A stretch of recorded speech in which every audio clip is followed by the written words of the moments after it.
Howdy, of you delicious people. I'm here today to review Mighty Morphin Power Rangers Season 2, Episodes 31 through 35.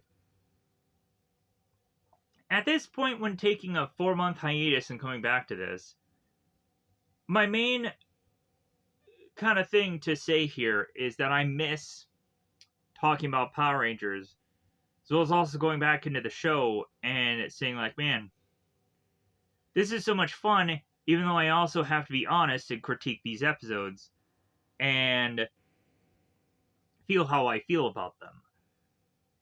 It is very weird how to go on and be at such a 4-month gap from last time me talking about this, and when I'm coming back on here, we're still at a state of limbo of what Power Rangers is going to do in the future, even though you could probably have people say, hey, yeah, like, right now the rights of this thing is to be owned by XYZ company, and they're going to do something. I'm like, well, that isn't quite confirmed either, or feasibly, where to go on and not be told that something is in some kind of production, that here is to be a sliver of idea of what's going on with the new show, because too much about Power Rangers right now is in the dark, even to the point where we're also looking at the Japanese variation of Power Rangers, which is supposedly Super Sentai, but it seems that that thing also is getting a rebranding question mark, then it's going to go on and have a completely different name, which doesn't make sense to me. It's like going on and looking at McDonald's and changing the name to now Mac Store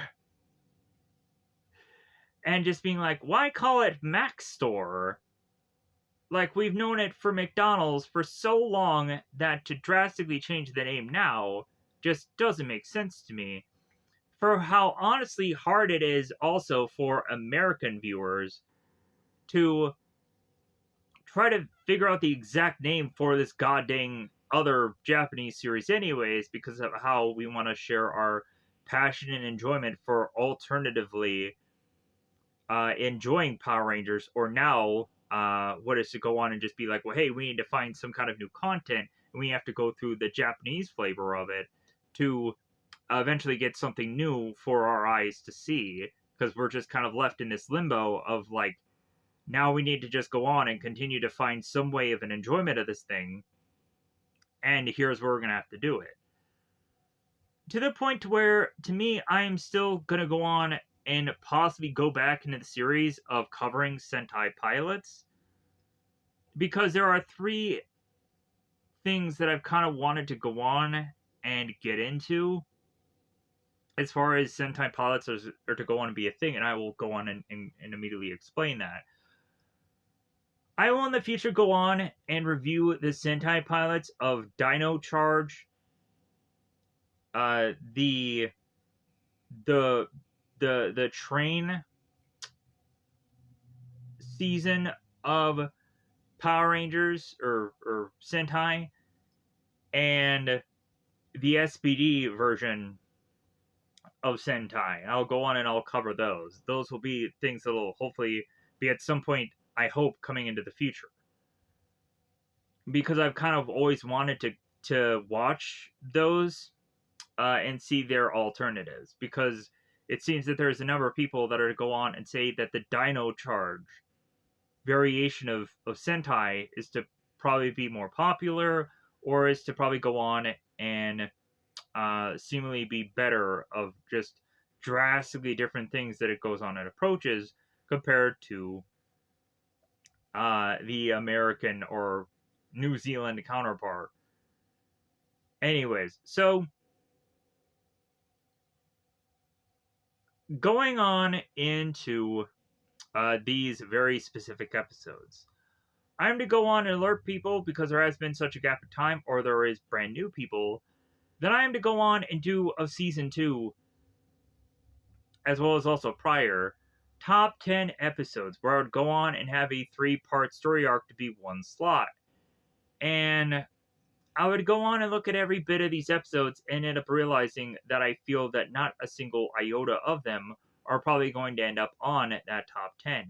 So if you want to check out the top 10 episodes of the season, you would probably have to look at a prior episode. Sadly enough. Because I'm not going to bother to take that time to just rehash it, because logically you're not going to go on and be able to see any of these episodes on that list, because to me, they're just not as good as some of the prior episodes. But anyways, within these very specific episodes, we would come to find that there are monsters that most of the time do not connect with its Power Ranger counterparts, because of course, again, most of these monsters are involved in a season that has completely different costumes. There is at one point when we get to the Rocky just wants to have fun thing, where there is a monster that is to be in the same scene as the Power Rangers, and it's going on to kind of briefly kind of doing what it's doing.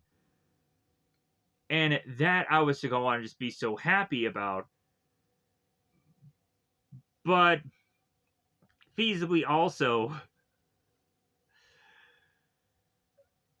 that episode is to go on and just be kind of the way it plays out. Where throughout most of these episodes, they have to go on and really tie way too long into the fact of we have to get into the civilian stories rather than the Power Ranger stuff. And even the Megazord stuff is to be one slice away from just winning the battle. And it's like, really? Like, you could not have gone on and stretched this out? But also, we would have stuff that comes in, like the Turtle Zord, that it appears for absolutely no reason. And the Rangers go on and they just do other things, like combining together with the Tiger Zord and defeat the monster in that manner. So, like, it's so, like, disjointed of what the heck they were doing, but also I can understand that if anybody was to tune into a random episode of Power Rangers, because this is the first time they're ever seeing this thing, and they're seeing this Tor Zord thing, and like, oh wow, like, I need to go on and get that Tor Zord thing. Or feasibly, it's just like, hey, let's show this prop in here so that way it could sell this thing more, regardless of it actually having any real use in this episode. But also, we have a episode that goes on into Serpentera within this 5-bit episodes that basically just recycles exactly what they've gone on and done in prior episodes from start to finish. And I'm to just go on and be like, what? They didn't think that we would notice? Whatever. All right. Like, just bring us back Serpentera just to give us a filter variation of the exact same fight within the power transfer of episodes before. And we are just have to go on and just be fine about that? All right, okay, like, whatever we have to just be satisfied about. As well as also, we would have, like, the Showbiz monster that obviously within its episode is to be in the city with skyscrapers, and the Power Rangers are to be in a park, and it doesn't connect well. It obviously doesn't. Even in a background sense. So really, what were the Rangers thinking? What was the show thinking? I'm very confused. How they probably assumed that we wouldn't notice it. I don't know. I just throw my hands up and I just have to go on and be like, well, hey, I watched Power Rangers. I'm back to it. So let's go on and let's go more seemingly in depth about these episodes rather than just kind of overall, just kind of glazing over it. So when a Ranger is not a Ranger, we come to find that in this specific episode, they are to go on and do this whole memory loss idea, which in my opinion, because I'm being very nitpicky, I just don't think that the memory loss thing is to probably be the best idea that we could have gone with this. I think would have honestly have been better if they're to go on and say that a person is to be so scatterbrained. You would think the way about going about this would just have a character who goes on and gets affected by this blast or rays. You would think that this person would go on and just have certain sides of them that are conflicting with themselves, and they're like fighting for opposition to where it's tearing the ranger apart within inside itself. You would think that that would be a lot more interesting than doing a memory loss thing, which also is to go on and just be like, okay, like you're scattering the chunks of brain of this person, so they really have no idea who they are. And you would think, like, slowly but surely these people would get to remember who they are, but they don't. For how longer they're to go on and be conflicted with this, but yeah, it just ends up being just a chalking up memory loss episode. And to honestly look at this as a King for a Day kind of thing where they go on and they do it a lot better to where a lot of people remember King for a Day as a highlight of Power Ranger Zeo in a lot of ways, beyond some of the Gold Ranger stuff, obviously. But yeah, like, how is it that they went on and just made a better idea out of a memory loss thing or a brainwashing thing than what they do in this episode is just kind of just like, man, it's too bad.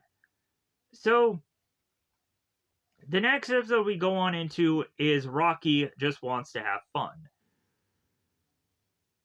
This episode is to honestly be goofy, but it weirdly works. It really does work. We have this whole pachinko machine thing, and Rocky is so focused on playing it that he bashals anything else that is to have existed. Billy is telling Rocky, "Hey man, we really need to get to our math studies," and Rocky is just like, like, I don't care about my studies. Kayla is to try to get Rocky to do their private lesson, and Rocky's like, karate sucks. Like, practice yourself, figure it out. I just want to have fun. And it is really funny how the rest of the Rangers are going on and looking at Rocky, and it's like, well, like, he's just a waste of space. We can't go on and rely on him to help us out. So we're also going to blame him when we do lose, and then to not rationalize at all with any of the Power Rangers that, well, hey, dude, he's under a spell.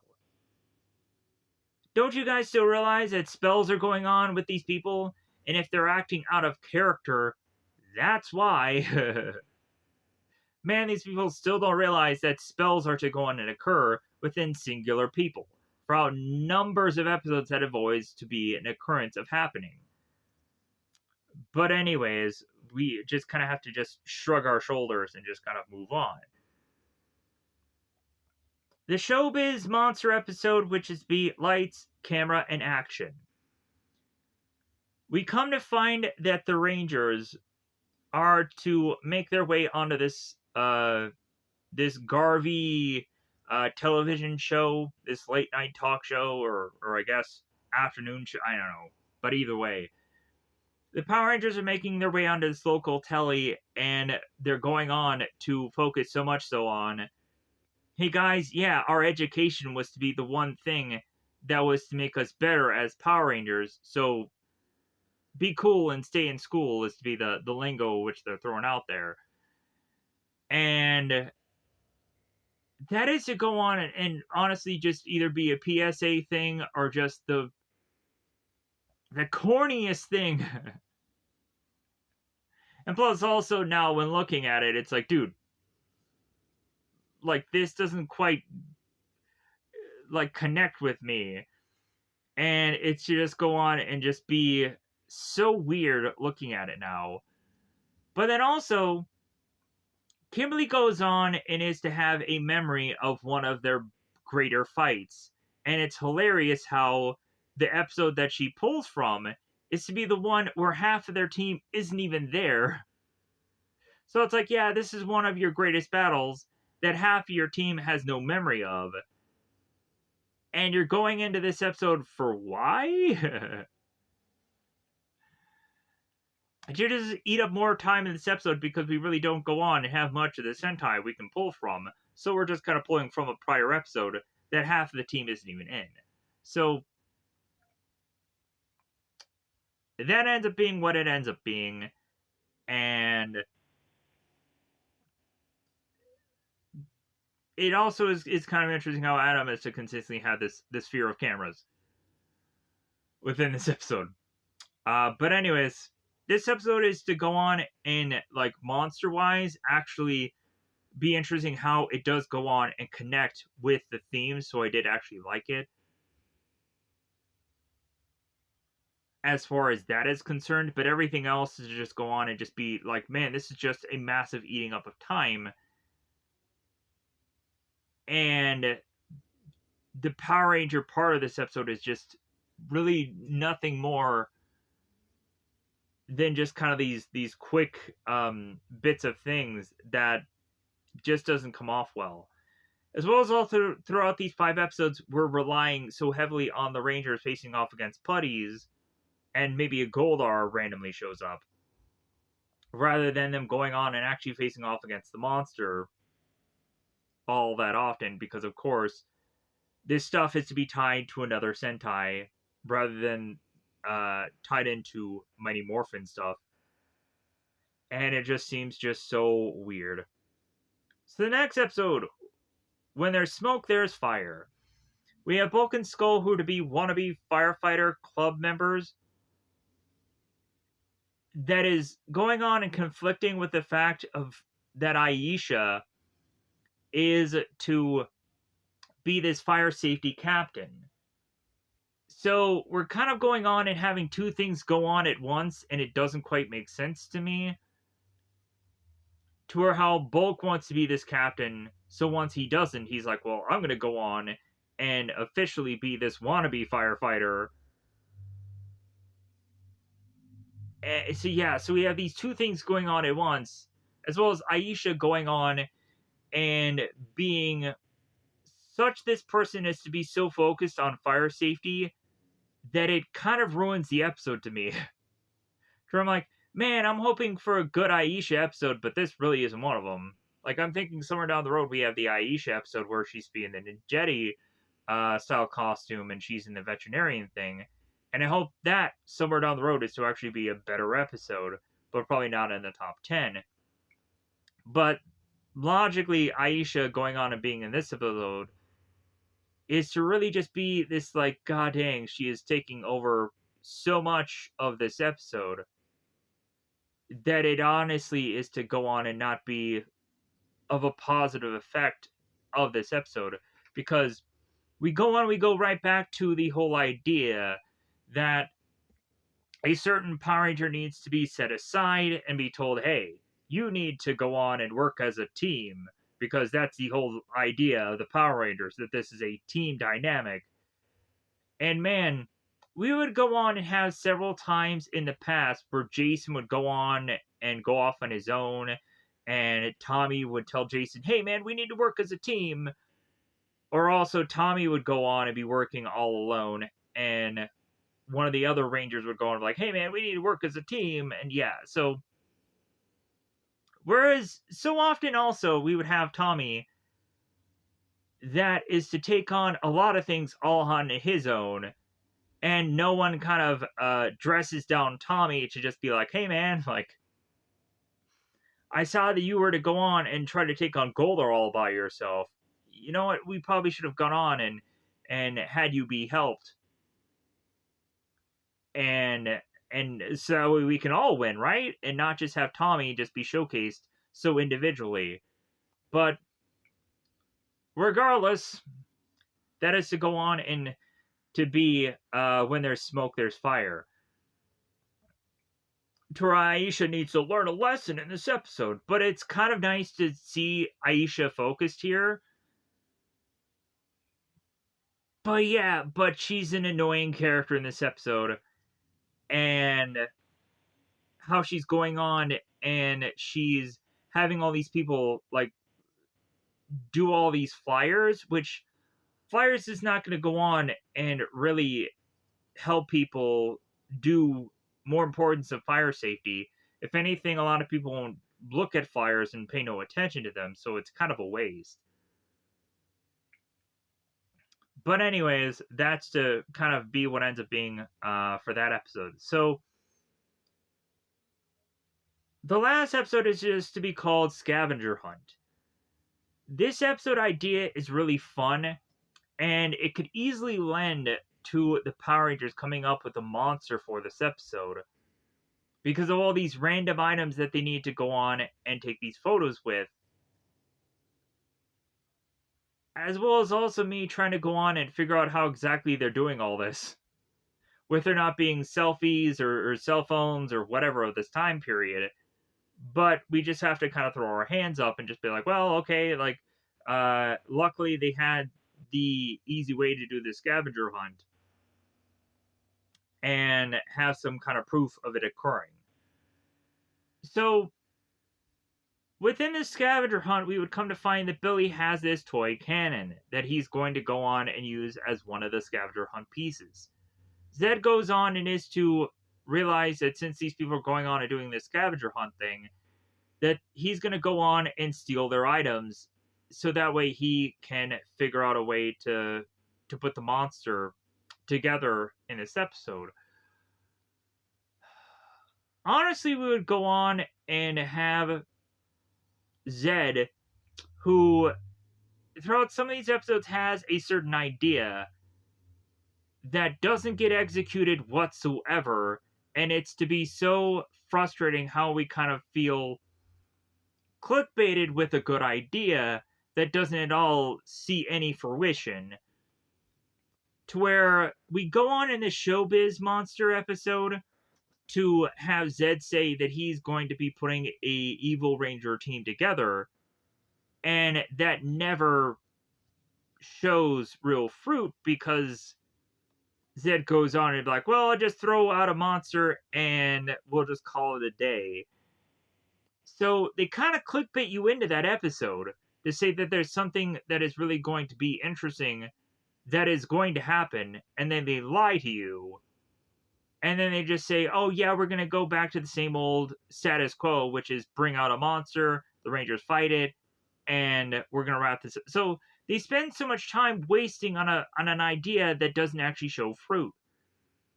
Within the scavenger hunt episode, we have Zed that goes on and he is to state that he wants this cannon top thing to blast the Rangers into a dimension where they're going to go on and get lost. And that that could tease me into some dimension play of an idea that I'm like, yeah, like I like me some dimensions hopping stuff. But we never get there. So where I'm just like, that is to go on and just be a waste of a pretty good idea that just goes nowhere. And they couldn't have even gone on to tease what the other dimension is to look like or any. No. Like, we just feasibly go on. We could have even had one of the Rangers getting knocked into the other dimension, and the other Rangers could have tried to figure out a way to get them back. That could have been fun. Because they could have gone on and they could have stated, it's like, well, hey, this one Ranger isn't going to get lost forever. They're just going to be temporarily lost because the rest of the team isn't also in that same dimension. Once the whole entire team gets into this alternate dimension, then the team will be lost forever. Whereas if one like character could have gotten lost to the other dimension for a brief time, and then the other team could have gone on and gotten them back. Yeah. We could have played something around with that where it could have gone on and been a lot more interesting. Or we could have had Rangers being sucked into another dimension where we could have an interesting story of what is to be playing out with a alternate dimension that probably has like a lot of villains or just some interesting things going on with it. Because I like me some dimensional stuff, but they really didn't do anything here. Anything more than the scavenger hunt that I could have been happy about, but it's just another idea that just goes nowhere. So anyways, but I did like this episode though, but not enough to be in the top 10, sadly, out of all the episodes. But anyways, I think it's about that time to just push into spoiler territory. Thank you for going on and watching this review of these episodes. I hope I will go on and not take 4 hours as per usual other things to get into the weeds and deeds and details of these episodes. Let me know in the comments below what is be your favorite Mighty Morphin Power Rangers episode. What is to go on and be your favorite Sentai pilot episode if you were to go on and like those. Let me know in the comments below what is to be your favorite bit of episodes out of these 5 if you were to go on and check them out or know they exist and what have you.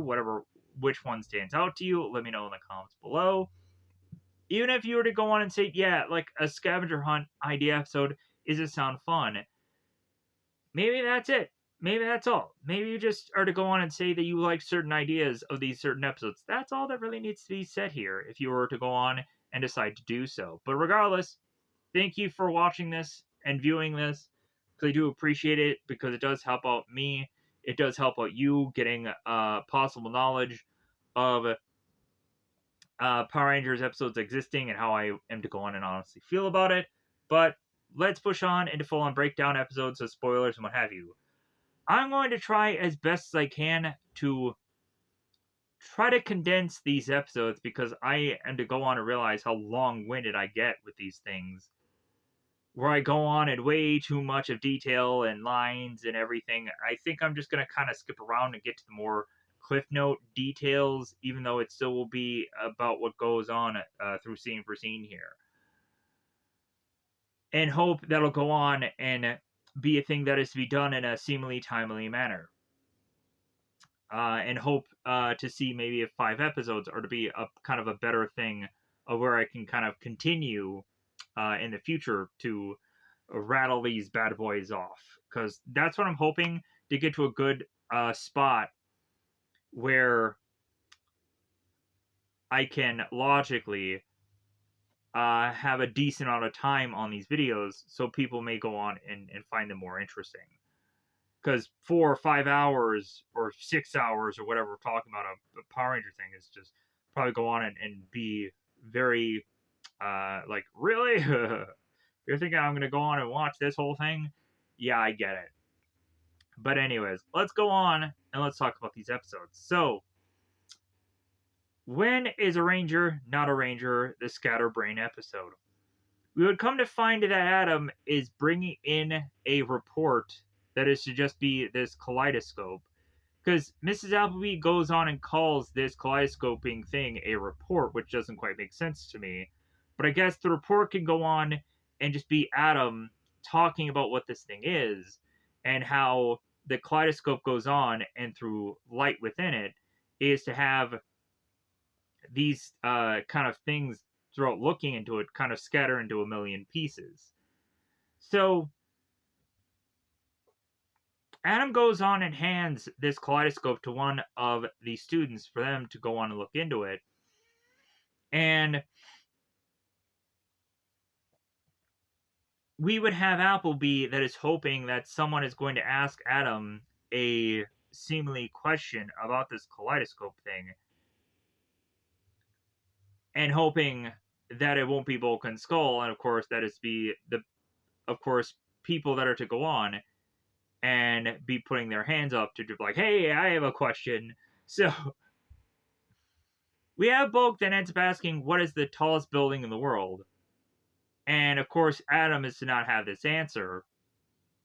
And Appleby is to go on and be like, well, hey, can you give me a question about what Adam is to have reported about? And Bulk is to just be like, dude, I didn't want anything to do with the whole kaleidoscoping thing. I really didn't care about it. So we have Zed at the moon going on and turning to Golar and Babu and Squat and all the guys here. And he's going on and he's having a bit of a Shakespearean poem like way of going about doing things. He's going on and having this certain rhyme that is to be interrupted by Squat and Babu.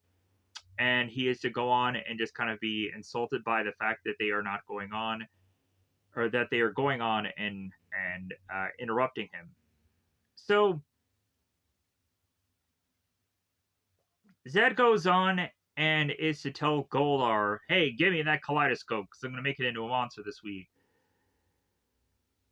And Golar is like, well, as you wish, Rotten One. I shall send the Petties into action. And then Zed turns to Babu and Squad. It's like, well, hey, if you ever interrupt one of my rhymes again, like I'll go on and I'll make potholders out of you. So now we're going to go on and have Billy, Tommy, Kimberly all at this park somewhere. And they have the kaleidoscope in hand. They're going on and they're looking into it like, ooh, wow, look at this kaleidoscope. Look at me just having fun with this thing. And this fun is to get interrupted by, of course, the putties.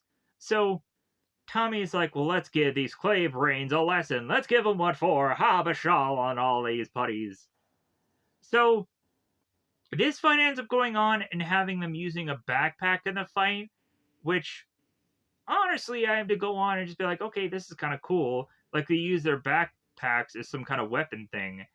And then they start going into the fighting. We see Billy fighting, we see Tommy, then Kimberly. At least it seems that with Kimberly, we're still going on and seeing her do some interesting fighting, because there was a time before where Kimberly would go on and just have like the same moves over and over and over again that would just kind of get old over time. But if anything, while Kimberly is fighting, slipping out of her bate ends up being the kaleidoscope that falls to the ground. We would go on and have the putties that are to, of course, grab onto this item. We have at a point here where Tommy is to seemingly be jumping and falling on top of one of these putties. And that I thought was really weird, how Tommy falls on top of this putty. But then we end up doing the finger poke of doom thing, where Tommy goes on and like, yeah, I'm going to defeat this putty with my finger. And then he goes on and he pokes the putty into the Z and kills it. I'm like, that honestly is to just be rather funny. But also, it's just like, well, yeah, why doesn't the Power Rangers go on and just take their finger and just be like, well, hey, all we have to do is just hit the Z. So, if anything, there is to be no real effort beyond to just poop, hit the Z, and the putty is dead. And again, in the background, we still have the song of I Will Win. And I'm still to go on in my brain. For those of you that do not know, this whole song is to just be ironic that they're using this, because the person who is to have gone on and been the composer of said song is to state that when he was doing this song, it was all the purpose of just being upset with the people doing the show because they didn't want to use his music anymore, but they end up just being forced to use it anyways. Because feasibly, his music is to go on and be further iconic compared to probably all the others. But regardless, I hope he made a good chunk of change out of the songs anyways. So, we would go on to have Billy, Kimberly fighting the putties here and hitting the Z's and starting to defeat the monsters here. So Zed ends up going on to state that it's about time, now morphing time, to end up having the scatterbrain monster become an existing thing and for having this monster to arise. So the scatterbrain monster appears, and we have Kimberly that's like, Adam's kaleidoscope! So this forces our Rangers into morphing, and so they face off against this monster, and he ends up blasting the three of them, and they all lose their memory.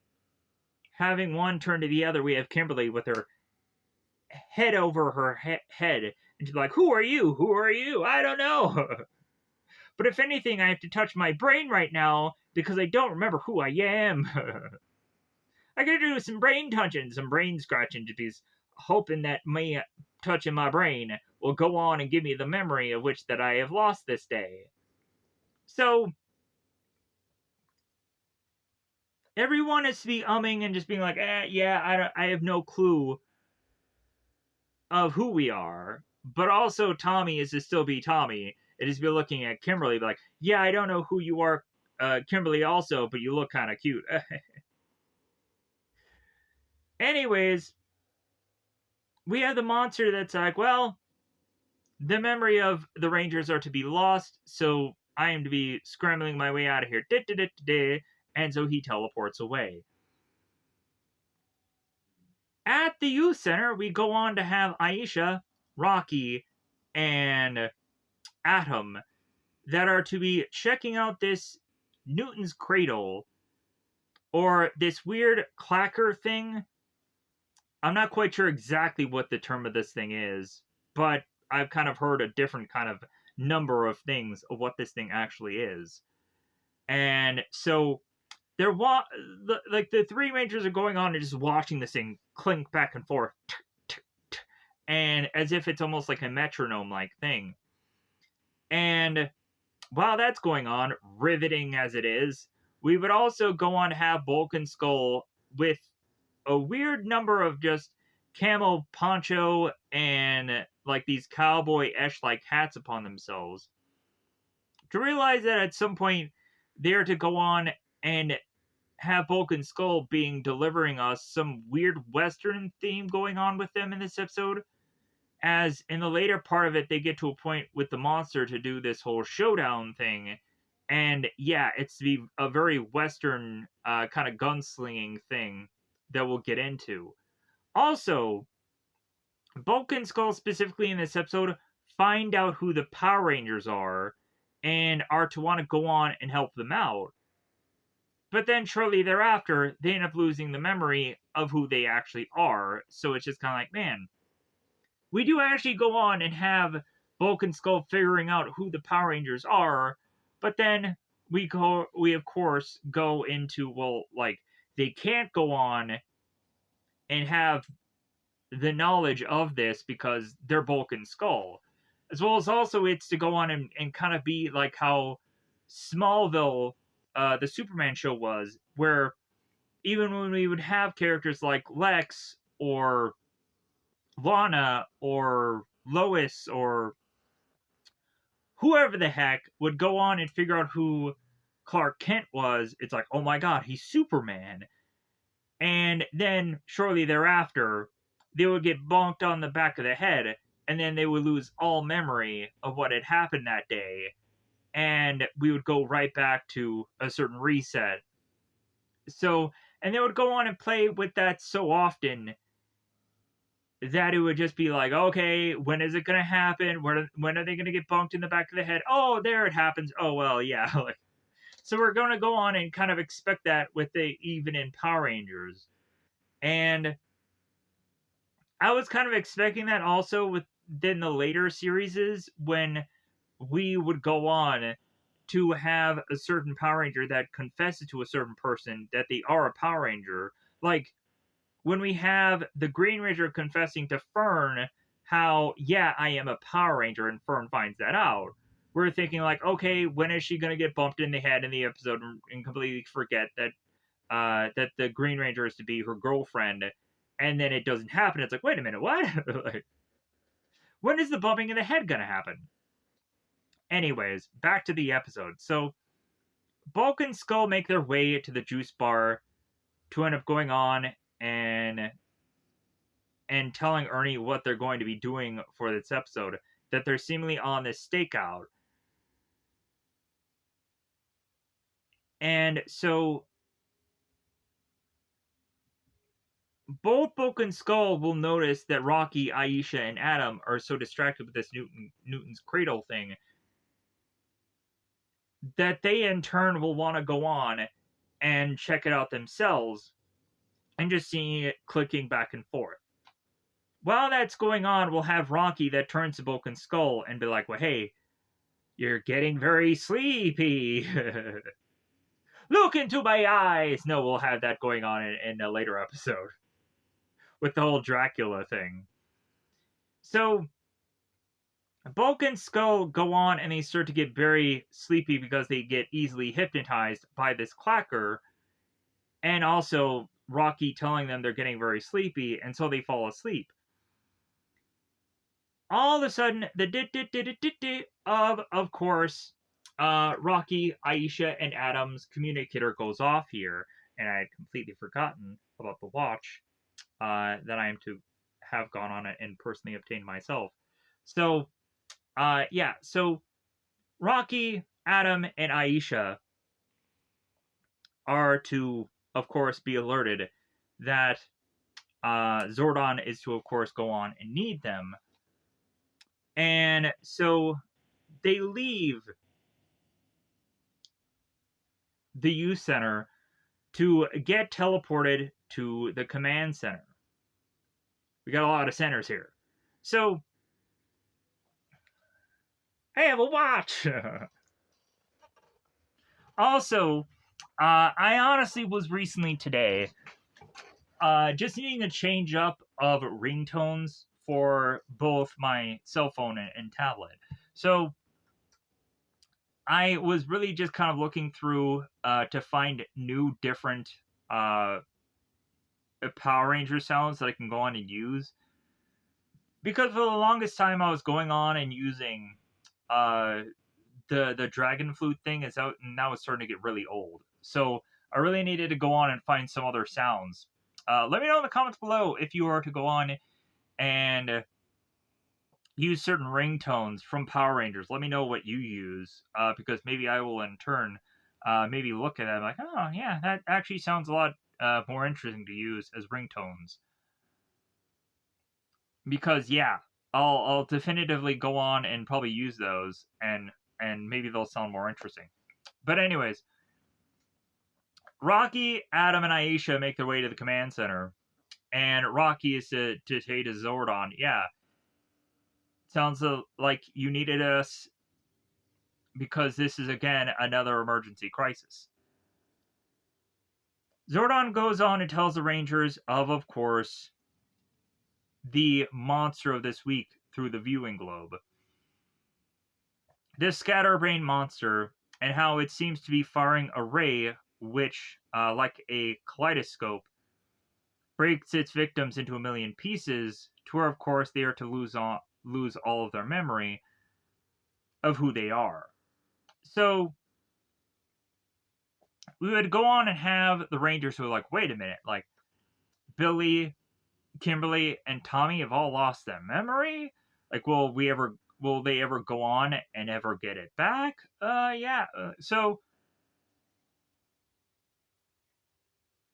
Zordon is to say, like, well, hey, the reason why I'm going on and stating this is because you guys are going to have to go to retrieve them and bring them back here. And so that's kind of what the following mission of which that they're going to have to go on and do. Hoping that during this time they are not to also lose their memory. And also, Zordon is to tell them, as per usual, yeah, be careful, Power Rangers, because if you go on and if you face off against this scatterbrain monster, you are too probably going to lose your memory. So, be careful out there. Stay safe, my friends.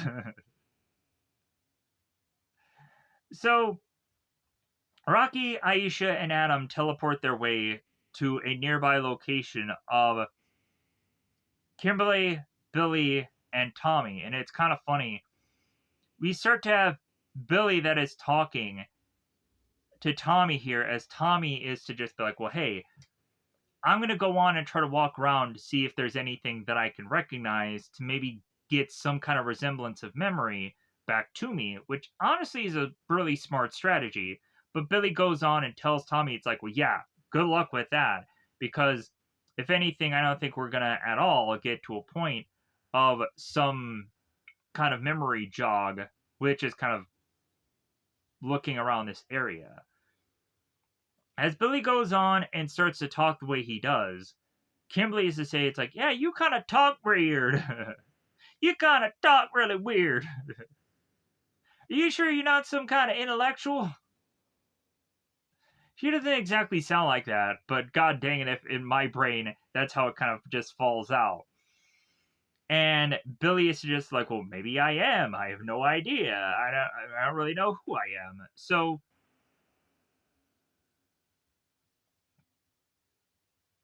here is when Rocky, Adam, and Aisha start to come in and try to tell these people who they are. They go on and they tell Billy that his name is Billy and that he is smart. They go on and have Aisha tell Kimberly that the two of them love shopping. And I'm like, how is it that they have the money to be able to shop?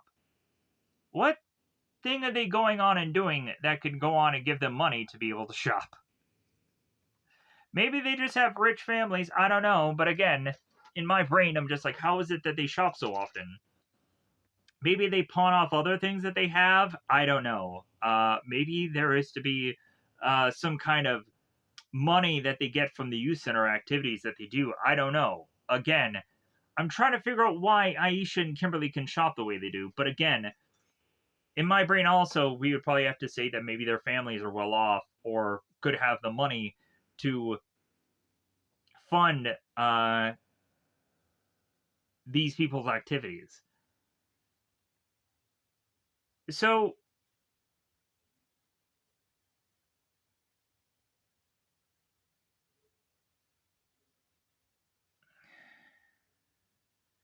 the Rangers also go on to tell Billy, Kimberly, and Tommy about the monster. And like, monster? What, ma? Like, there's monsters on this show? So, yeah, they have to go on and basically re-explain to these three characters Power Rangers all over again. They say, yeah, there's a monster known as Scatterbrain, and it's to have been released by a guy named Zed. And it is kind of funny when Billy, Kimberly, and Tommy make their way to the command center, how we're re-referencing back to the pilot where Billy is going on and looking at Alpha and like, oh my god, it's an automaton. And they do the exact same thing that they did in the pilot of Power Rangers Mighty Morphin so early of time ago. It's really just fun to go right back to that and have Billy do the exact same thing he did. Because I guess logically, if someone is to kind of go through memory loss, like I guess kind of things are to kind of in their way of just doing things just kind of be the same, and that was just kind of really fun. But anyways, as the Rangers try to explain things to the three who have lost their memory, Putties and Goldar appear, and it seems that Goldar is trying to persuade these three Rangers, hey, yeah, like, come with us. Like, yeah, don't go on and go with those people. Like, just, come with us. Like, we'll refresh your memory. And Rocky is telling the Rangers, hey, like, we need to get to somewhere safe. And Aisha's like, well, yeah, we need to teleport out of here. And they're like, teleport? Yeah, teleport. We need to get out of here. So they all teleport. They make their way to the command center. And we again have Billy that grabs the Alpha and is like, oh, yeah, Teleton. And we have again where everything needs to be re-explained about Alpha, Zordon, and everything in between to these people that are, of course, had their memory wiped. So we have the three of these characters that are going on to need to exactly figure out how to get their memory back while in the command center, as of course Kimberly is to be totally confused.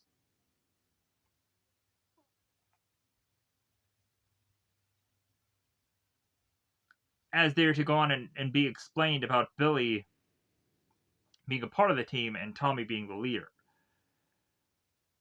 Anyways, so and that they're the defenders of the earth and blah blah blah. Like this is kind of as if like this episode is to be kind of presented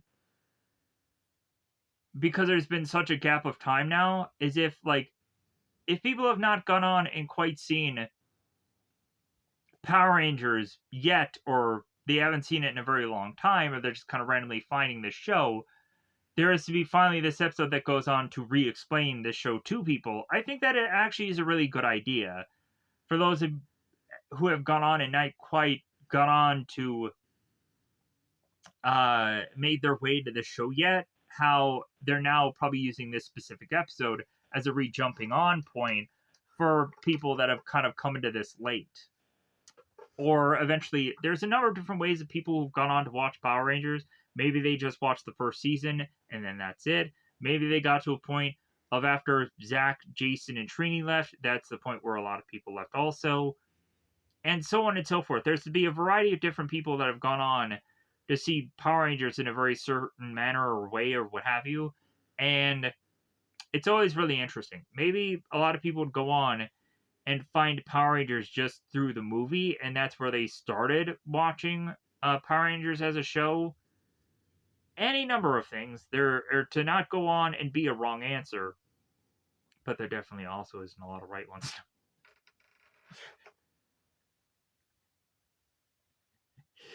Whatever. Anyway, I'm just playing. Not for reals, but for plays. Anyways, so Alpha is to go on and tell the memory loss Rangers that they're going to try to figure out a way to unscramble their brains. And if the rest of the Rangers eventually are to go on and lose their memory, that the world could be in great danger. And also for the fact that since these Rangers do not go on and have their memories back, they can't go on and become morphed, because Zordon is to go on and explain to Aisha, Rocky, and Adam that it's too dangerous for them to go on and do so because they don't have the skill, they don't have the knowledge, they don't have this and that to be able to just morph and just be Rangers again, which I thought was really smart for this episode. Because it's like, well, yeah, for those of these people that have completely lost all memory, I would not go on and trust a memory lost Ranger to just jump right back into action and win a fight this day, because of how like they would probably have no martial arts skill. They would of course not go on and know how their weapons work or know how anything is to go on and actually work. So it's like putting them in a lot of risk of just unawareness.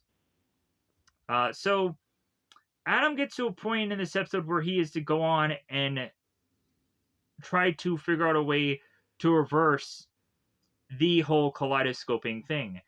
To have Adam realize that maybe there could be prisms put in place that could go on and could reverse this whole kaleidoscoping ray problem. So Adam is to want to go on and take Billy to his laboratory for them to, of course, go on and get these prisms, as well as Rocky and Aisha is with the other rest of the Rangers to kind of just be a decoy or a distraction and just go on and just kind of just wait things out. So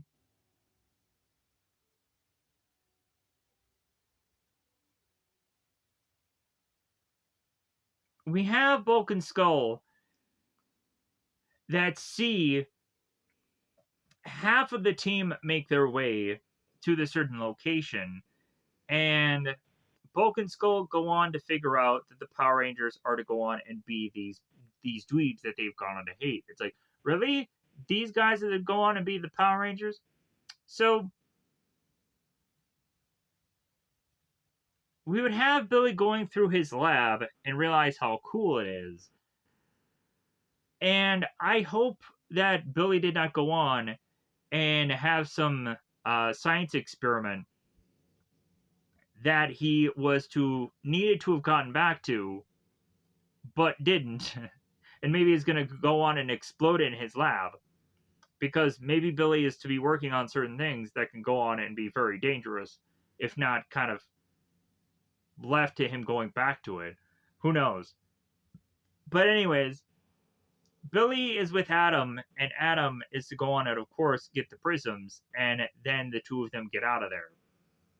So, the Scatterbrain monster is to appear in front of the four Rangers here, and we're forced to have Rocky and Aisha morph to face off against this thing, because, like, well, hey, like, we have to go on and just kind of be a decoy for this thing, and hope that we're going to go on and beat this monster or just stall it enough. So we honestly have Kimberly and Tommy just in the background, and they're honestly very much in danger here. As we have both Tommy and Kimberly that are needing to be like thrusted away from the battle scenes here. So Scatterbrain goes on and blasts, and both Rocky and Aisha are trying as best they can to avoid this.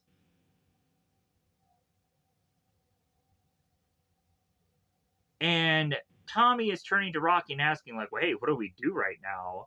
And Rocky and Aisha are like, well, we don't really know. So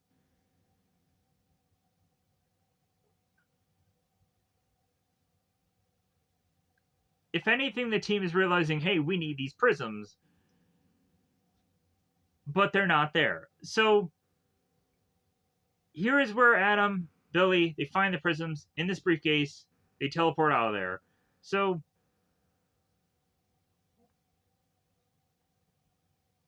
here is where we would go on to have Rocky and Aisha get blasted with this ray, and they would go on to lose their memory as both Billy and Adam make their way there and immediately get blasted by this thing. And they're like, hey, we have these prisms, but we don't know what they're for. So Rocky and Aisha run to get the prisms, and they get blasted too, and they lose their memory. So now nobody knows what's going on. The prisms are on the ground. Bulk and Skull seemingly are the only ones that are there that are to overhear the Rangers and what they need. So it seems that Bulk and Skull will be the saviors of planet Earth, as it seems the Rangers don't know what exactly is going on. So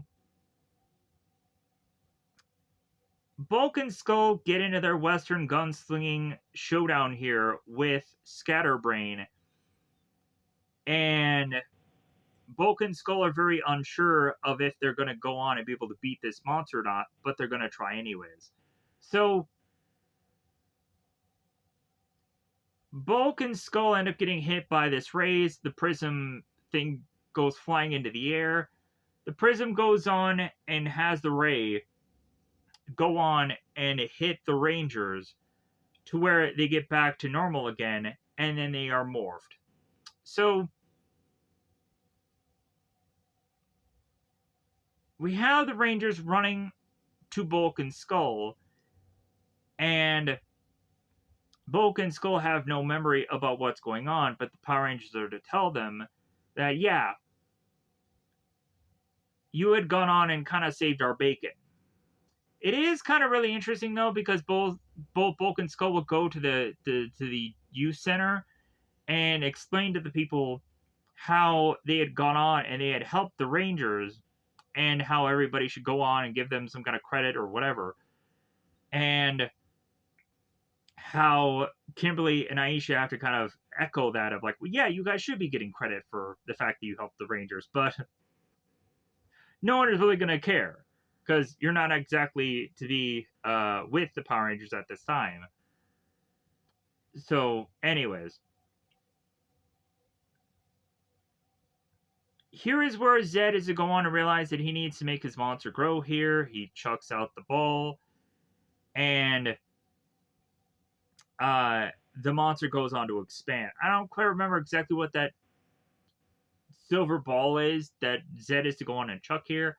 Let me know in the comments below what the name of that is, because eventually I've just gone on to have that be a thing where it is to not be in my mind of what that exactly is. So we of course have the Rangers calling out for their Zords, and they end up Megazording it up, and we would go on have the Thunder Megazord that whips out its blade and starts chucking or chopping down this monster in a manner. Then we of course go to the Thunder Saber ultimate move, which wipes this monster out, and we then have, as per usual, the Thunder Megazord turn and put its blade back into the sheath, and we call it a day. Here's where we go and we have Bulk and Skull, who is going on this long rant about how they had helped the Rangers, bizarrely pulling the monster's teeth apart and pulling the teeth out, and Kimberly and Aisha are overhearing this and just being like, what the heck are they talking about? And they'll go on and they'll say, yeah, you guys did go on, you did help the Rangers, so we'll give you that.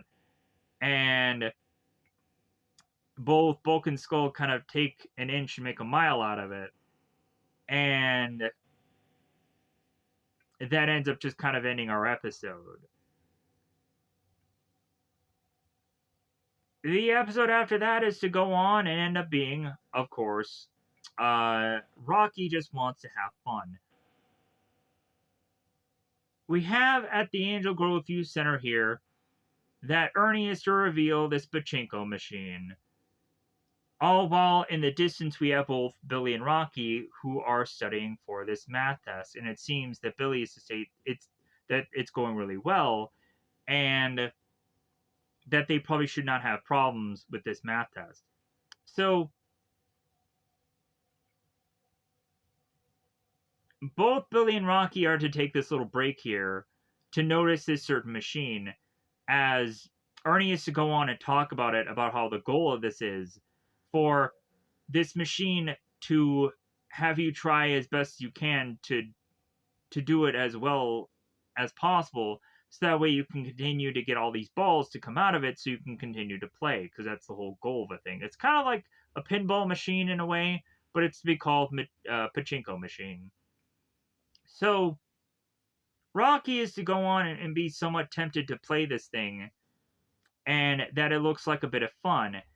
And Zed is like, oh, Rocky wants to have fun, he says. So Zed is to go on and be like, well, I'll fix that and I'll make a spell out of it.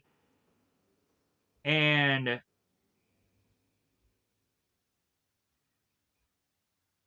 that'll go on and make the Power Rangers lessen their strengths to have one kind of wrench, to have one Ranger who is to go on and be fairly distracted, which is having fun, and maybe that'll go on and be the one thing that eventually will go on and destroy the Rangers.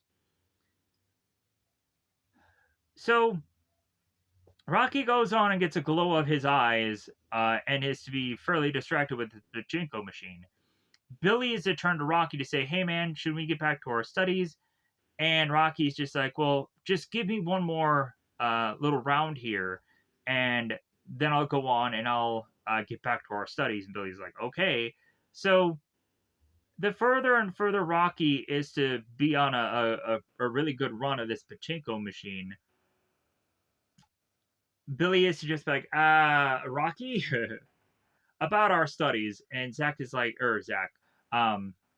Rocky's going like, come on, Billy, just one more, just come on. So here's where we go on and we see Serpentera. So I guess here is the episode of Serpentera. I was thinking that Serpentera was to go on and probably be in the showbiz episode. Maybe I was wrong. But if anything, Serpentera is to go on and be an occurrence of thing here, and they're making their way, of course, of Serpentera going to Earth here. So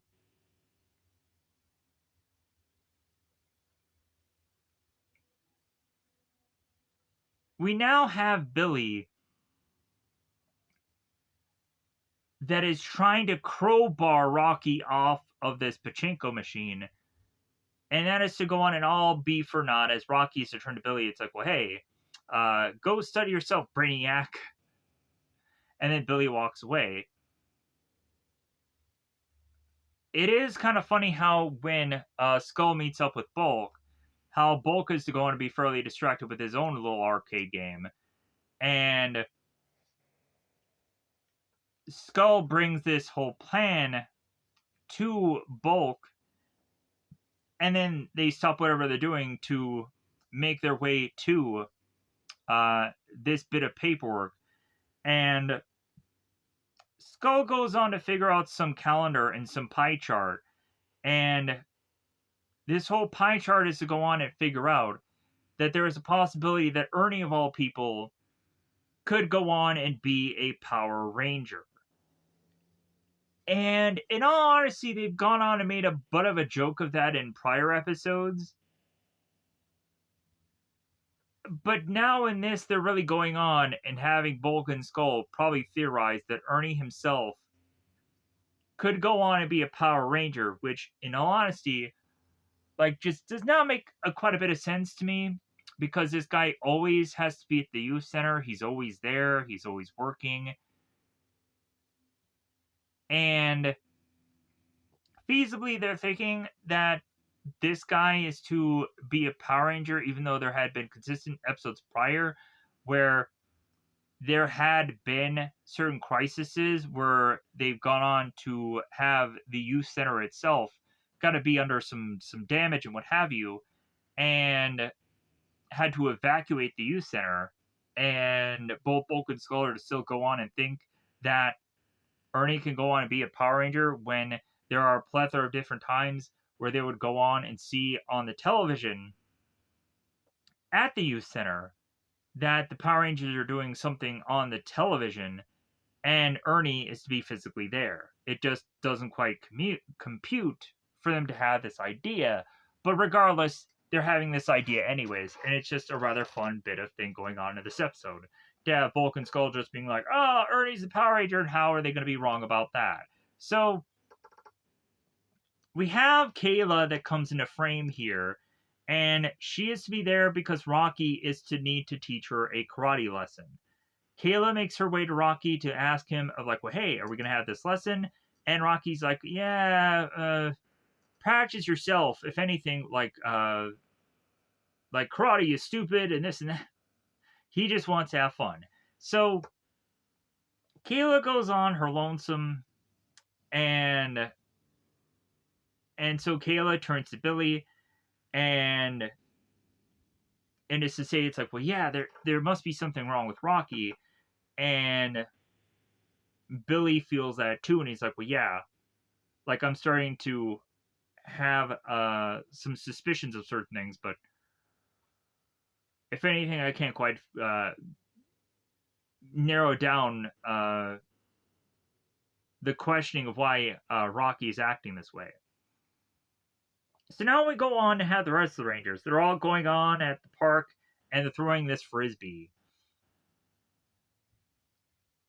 We have Adam going on and running to try to catch the frisbee. We have Tommy, who ends up going on, and he is to catch the frisbee. All this frisbee is going on and going on like Donkey Kong. So Billy runs to the rest of the Rangers to explain to them about Rocky's situation. And as he goes on and tells the Rangers of how suspicious Rocky is acting, we would of course go on to have Zed, who's like, well, hey, we need to throw a wrench and these people to try to have them not exactly have the time to figure out what's going on with Rocky. So let's send down some putties. So as the team tries to make their way back to the youth center to try to prevent what's going on with Rocky, they're to be met by putties at this playground. The Rangers get into action. They all face off against these putties. There's no finger poke of doom, sadly, in this episode.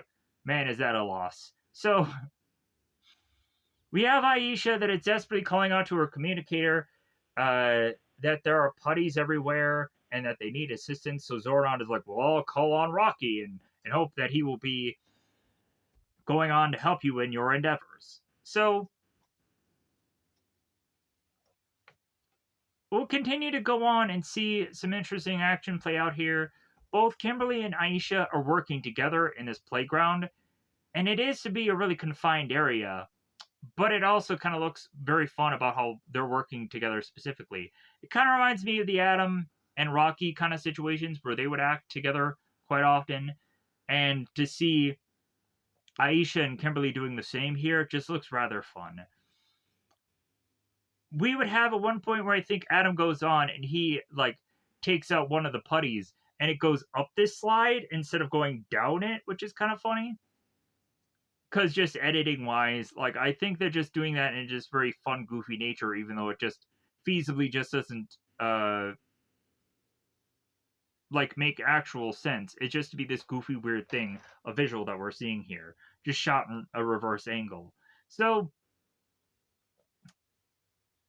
we have Alpha that is calling out for Rocky, and Rocky is to answer his communicator.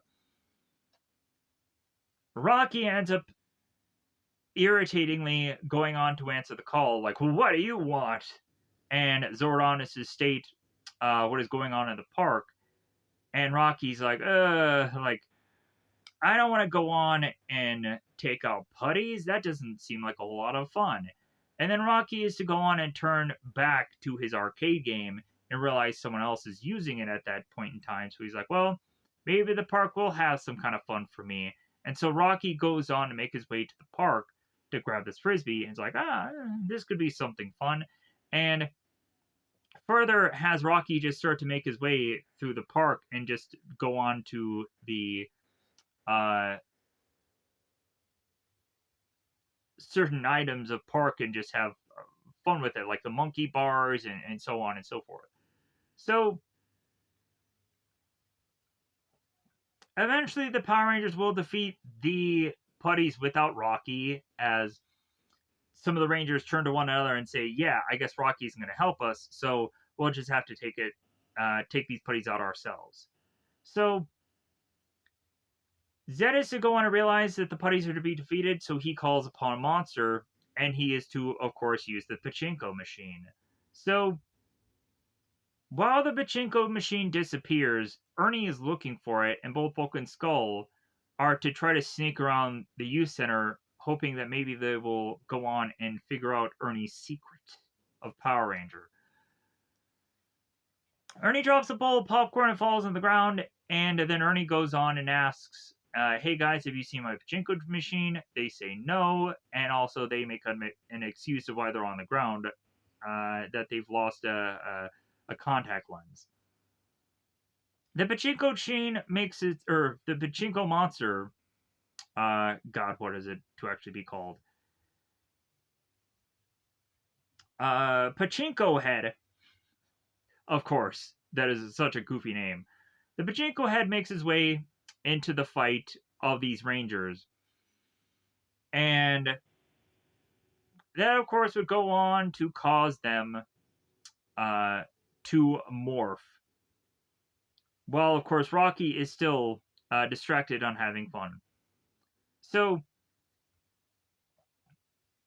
all the Rangers morph, and we would go and have a monster that seems to have a rhyming scheme, which is to be, I think, is to always just be fun. But some people may go on and find it annoying. But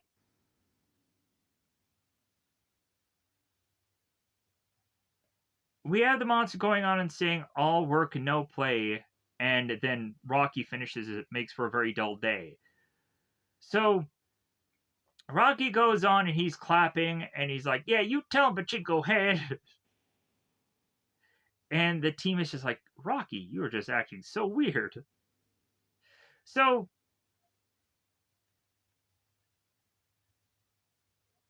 Pachinko Head goes on to blast, and Adam and Tommy avoid this thing. They kind of peel off to the side. Billy, Aisha, and Kimberly all turn in pachinko balls. And Rocky, of course, because he is to be on the side of the monster, is not going to get blasted ever so easily here. Because we still need to have Rocky here as this goofy character that is to just be bringing in the fun. So, as Adam and Tommy thrust off to the side, Tommy used to tell Adam, like, yeah, we need to go on, and we need to stop this monster. And Adam's like, well, yeah, I'll go on and I'll do it. And then when Adam runs off, Tommy's like, no, don't do it, Adam.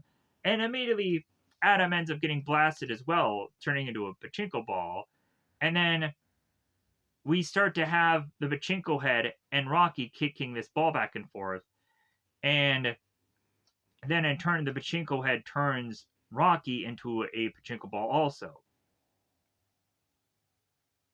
So Zed and Serpentera with Goldar, the two of them are going on, and they're realizing that Zed is going to be triumphant fairly soon. And that Zed is like, well, of course, because these Rangers are having no match to my monster. Of course, this will be the perfect strategy for this episode. So, as Tommy is now left on his lonesome because all the rest of his Rangers are all balls at this point, we would go on to have Tommy that thrusts his communicator and is to realize that he needs to make his way back to the command center as he's talking to Alpha and Zordon for them to try and figure out how to make these pachinko balls back into human beings again. So, as Tommy, the reason how he gets rid of the monster is to throw this frisbee, and bizarrely, the frisbee is to distract the monster, which was very weird. So, Tommy brings the balls and himself to the command center, his big old balls, and goes on to tell Alpha and Zordon about how Rocky was acting. Eventually having both Zordon and Alpha explain to Tommy how Rocky was under some spell of irresponsibility. And so now that Tommy knows that, maybe there is to, of course, be a reasoning for Tommy to not be so hard on Rocky and his balls. So,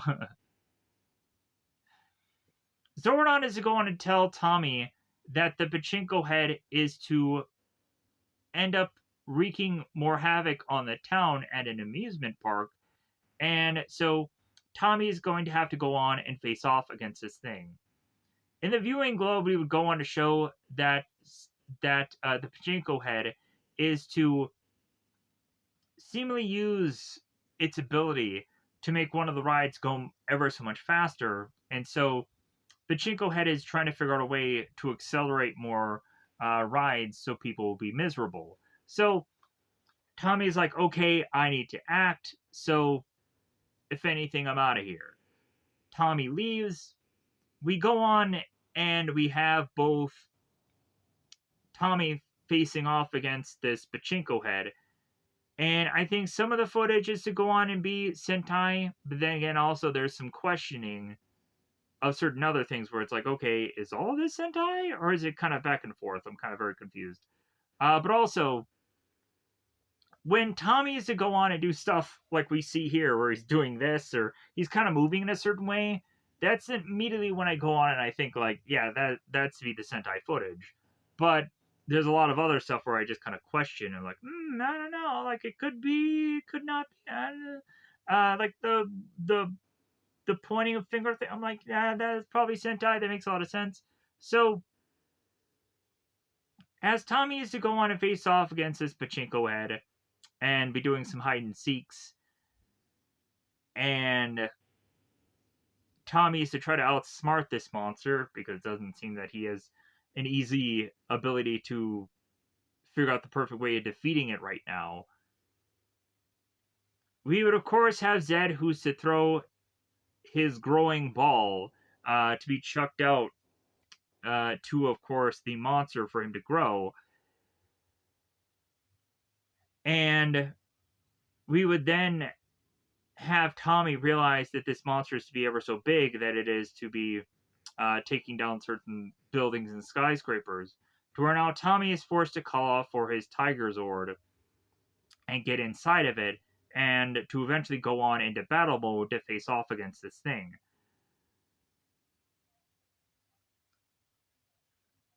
When Tommy's to go on in the Tiger Zord and face off against said Pachinko head, the Zord ends up getting so heavily damaged that Tommy ends up getting thrusted back out of it. And Tommy and Saba are to have a little bit of conversation of like, well, yeah, our Zord is definitely damaged. And Tommy's like, well, yeah, I need to call Zordon to see what we are to go on and do next. So Tommy goes on and he calls for Zordon. And it seems that Tommy can't exactly get into the fight anymore, to the point of them stating that they need to kind of free Rocky from his silver ball and go on to be Tommy's replacement. So Rocky goes on and he gets out of his ball, and they go on to explain Rocky that he was under the spell of irresponsibility, and it seems that Rocky is fine now that he's not under the spell. I would have liked for Rocky to have actually gone on and still been under the spell, but he figures out a way to get out of it, that he realizes that he has certain responsibilities that he can't shirk, and he needs to just kind of figure out a way to beat this spell, but instead, they just have him just get out of it via while being in that ball. So,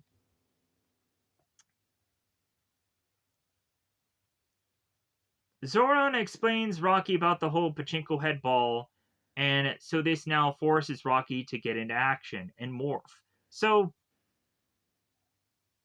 Rocky morphs and immediately goes on to call out for his Thunder Dragon Zord.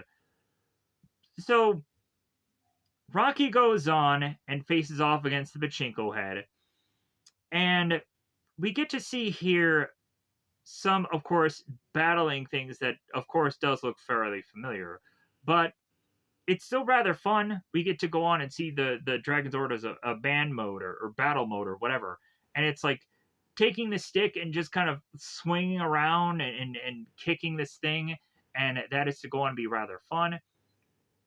So Alpha is trying to figure out how to get all of the other Rangers out of their balls and into their freedom, and Alpha is to finally go on and figure it out, and Alpha is to just be like, well, yeah, I am good. Oh, yeah.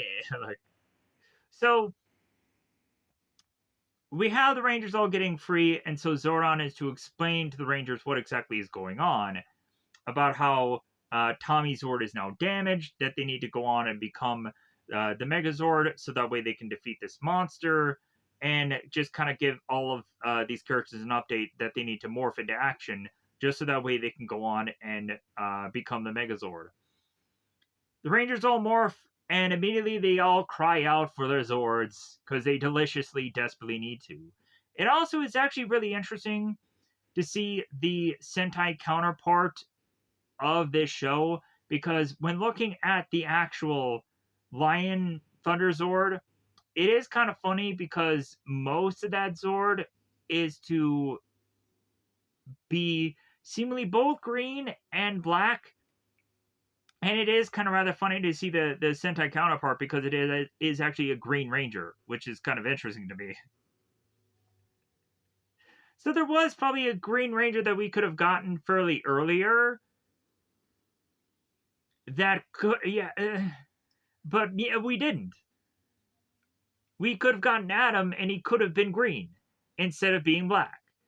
So I guess in Zeo and Turbos and whatever, like eventually he will go on and he will be green, but we could have gotten a Green Ranger much more earlier, rather than Tommy. Man, what a sadness that is to honestly have been. But I guess maybe it would not have made sense for the show, so that's probably the reason why a rationale they went with what they went with. But it's kind of a missed opportunity, in my opinion. Plus, also, the black kind of does mostly go well with what's going on here. Luckily, with the Zord. So, we have the Thunder Megazord going on and facing off against the Pachinko head. And we get this kind of, like, more of a, like, an arm-on-arm kind of grab here. And they're kind of jostling for position. And we have the Thunder Megazord that goes on and does its multiple fists of pa pa pa kind of thing. And we then go, of course, on to the Thunder Saber getting whipped out and to destroy this monster. And we're thinking that all is to be wrapped up in good in here, but we have to realize Serpentera is to go on and be an existing thing. So Serpentera goes on and makes his way down to Earth and is to land there.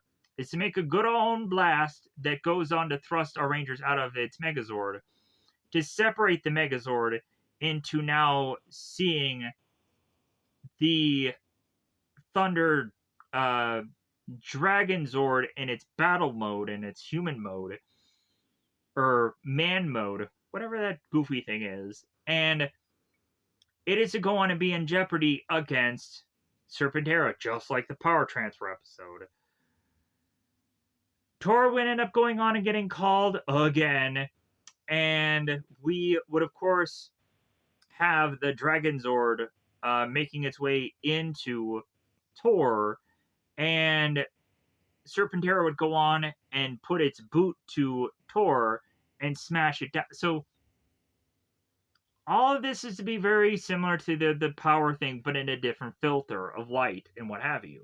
And then we would go on to have Serpentera who loses power, and Zed is like, wait, we lost power again? So Zed is to go on and tell Goldar, like, well, I guess we have to go on and just get out of here, because, yeah, we just don't have enough power to continue fighting, so we're gonna just have to leave. Woo!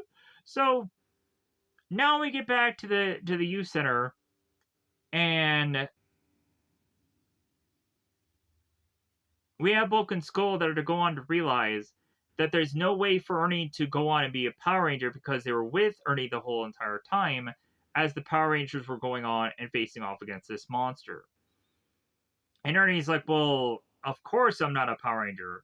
I work here, and so we have Bulk and Skull that are just kind of upset with one another as Bulk turns to Skull. It's like, yeah, we gotta talk. So Bulk rips Skull and rips Skull a new one and it pushes off here.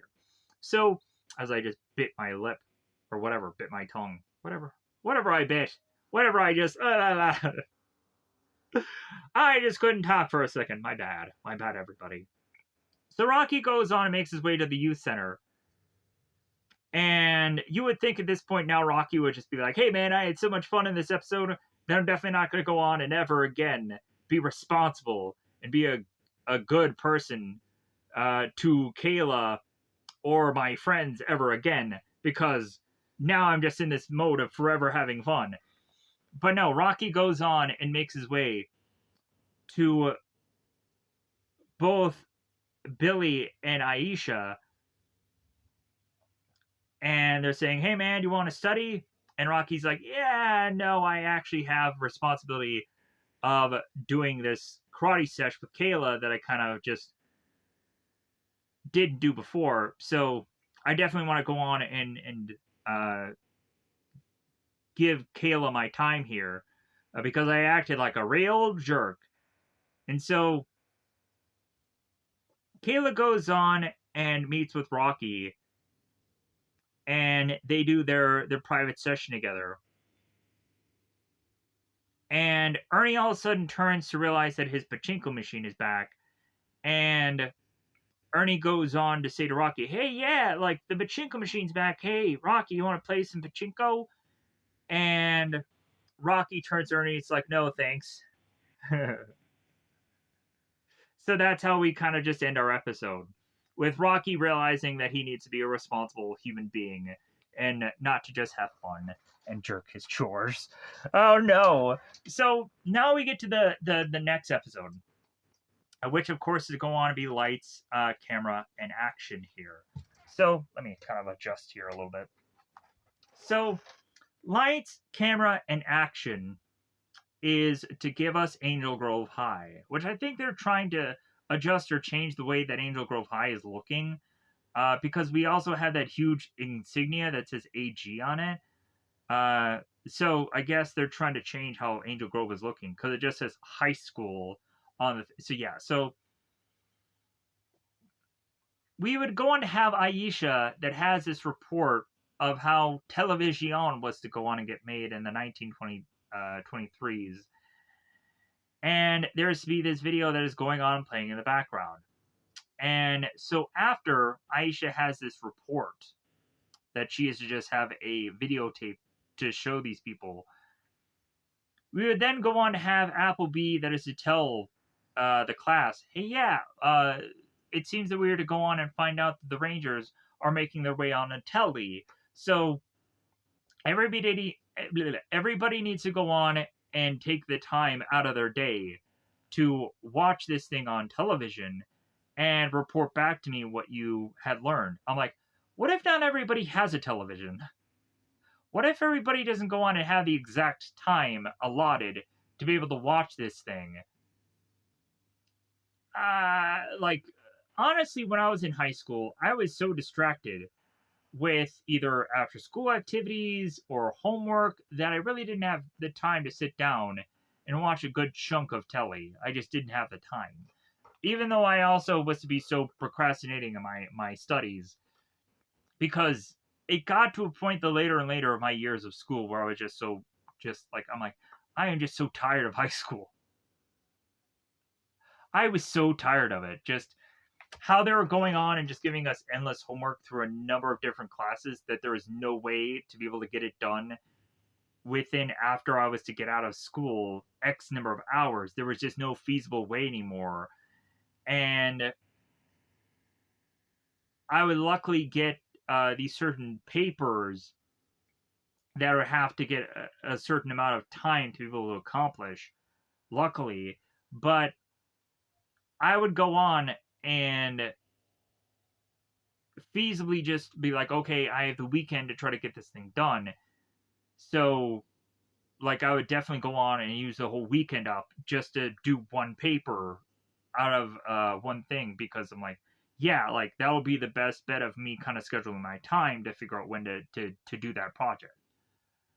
But man, yeah, it was honestly so hard to figure out the perfect way of pacing out like all my homework because I would also just go on and just be so exhausted from school that I would have to turn around and be like, dude, I have to do more hours of this thing.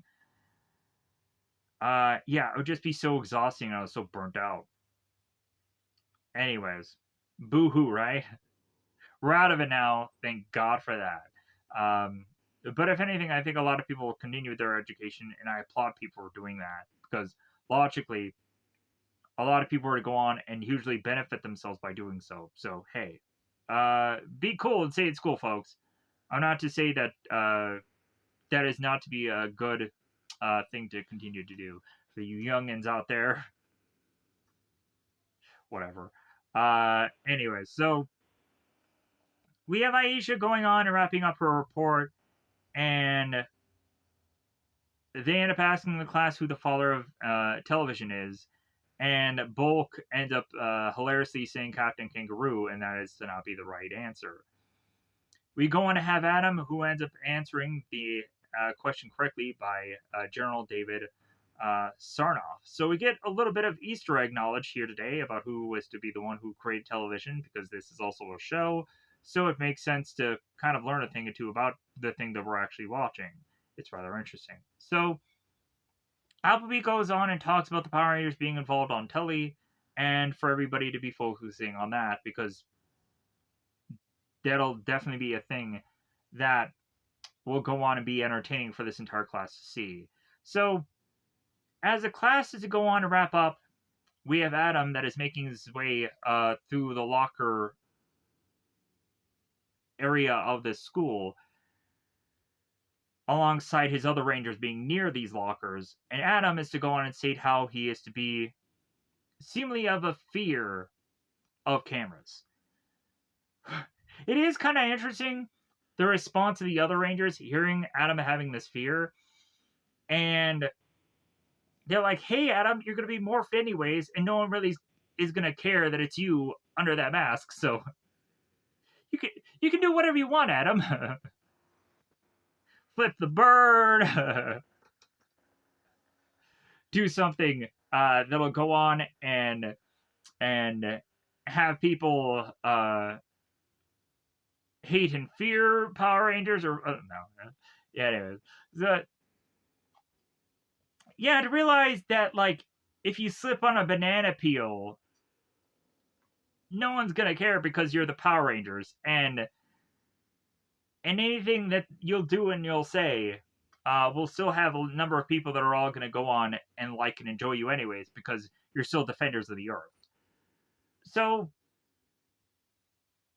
but it is just kind of funny how they're all going on and they're saying like, well, yeah, hey man, like, no one's going to care about you because you're just going to be under a costume anyways. That's kind of sad. That would make me want to go on and just be like, well, hey, I'm going to just reveal my secret to everybody on this television that I am who I am, regardless of what Zordon says otherwise, because you would think that would end up going on and being a thing, but it isn't. That someone would just go on and just reveal their secret because they would singularly want to.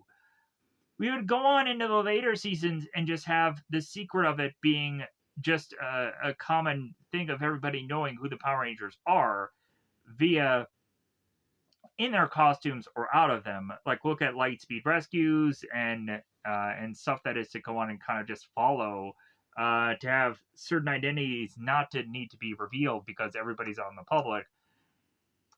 I honestly think that the whole secret identity thing honestly just doesn't make sense anymore. I think if you go on and you have these people be out front and say who they all are, I just don't think that it really matters anymore about the secret identity when it comes down to Power Rangers. I don't think it's going to jeopardize anything. Like, I think the villains already knowing who all these people are anyways, like, it doesn't put certain family members or certain people of these Power Rangers families even more in jeopardy compared to where they've already been in jeopardy in the past anyways. So the secret identity thing doesn't exactly make sense. I think the only time that it does is when there's like an obsessed fan of the Power Rangers, and that's about it. Like, we're having Bulk and Skull that are trying to figure out the secret identity of the Power Rangers, and they've been doing that for such a long time now. If the secret of the Power Rangers were to go on and be revealed, what would Bulk and Skull really have to do at this point? Nothing. So it kind of affects the story in some ways, and then it doesn't. But anyways, so let me know in the comments below what you feel about the Power Ranger secret identity thing. Maybe you like it, maybe you hate it. Maybe you think that the Power Rangers should reveal their secret to everybody and be like a number of seasons that would go on and just kind of have Power Rangers just be like they know who these people are, and it's kind of a common thing instead of a secret. Let me know in the comments below what you feel. Anyways, so as the Rangers go on and they make their way to this show, Bulk and Skull had their idea of their plan for this episode. They realized that since the Rangers are making their way to the show to be there, Bulk and Skull is coming up with this idea like, well, hey, how about we go on and in the background put in place for something to fall upon the Rangers to where it kind of gets them to the slipping on the banana peel moment. And while they're having that issue of this thing occur to them, because they're going to uh, release this rope and have some sack of something fall onto these people. And it's kind of interesting how that is to go on and be an existing thing of a trope that it doesn't quite make sense of why they're doing that anymore. So we just have a rope that is to have at the end of it some sack that is to be like, it just is to be a weird cosmetic thing that doesn't quite make sense anymore. But anyways, so we would go on to have Bulk and Skull that are saying that they're going to go on and reveal the identity of the Power Rangers on television, and that's going to make them rich and famous for somehow accomplishing said goal. So now we go on, we have Zed, who have, of course, to go on, and we consistently have to show Zed just going down these bits of steps within these episodes also, like as if that's some just cool idea to like, oh my god, guys, we need to show Lord Zed's feet. Because people have foot fetishes. Oh my god, yeah. We gotta show what Lord Zed's feet looks like. Ooh, ah. That's gonna be pretty sweet, right? So, or maybe they just have to make a way to recoup their money from head to toe having this guy just in this costume. So they're gonna go to the feet to it to just, yeah, make their money's worth. Or maybe they're still trying to avoid making Zed as a scary person as they're, I don't know what they're doing here. What the heck are they doing with the feet? Let me know in the comments below. I can't stop seeing Zed just stomp down these stairs and just be like, what the fuck? Anyways, so Zed is going on and realizing, since the Power Rangers are going on and sending a message to the world, that Zed wants to go on and distort that message by giving evil Power Rangers onto the show and have them run rampant. And so that is to go on to be Zed's idea, and is hoping that Goldar and the putties will go on and obtain the Power Rangers, so that way they can go on and send out evil ones. So what ends up happening here is the Rangers go on and they're making their way to this show, and the putties and Goldar are to go on and attack here. And so the Rangers go on and they morph instead of going on and just facing off against Goldar and putties just unmorphed. We've seen a number of occasions where Jason and Tommy would face off against Goldar without being morphed, but whatever, we just have to go on and have them be morphed. So we can just go on and just have this Power Ranger fight out here that doesn't involve a monster. Of course it doesn't. So we have this fight going on, and it ends up going to having Tommy that seems to face off against no,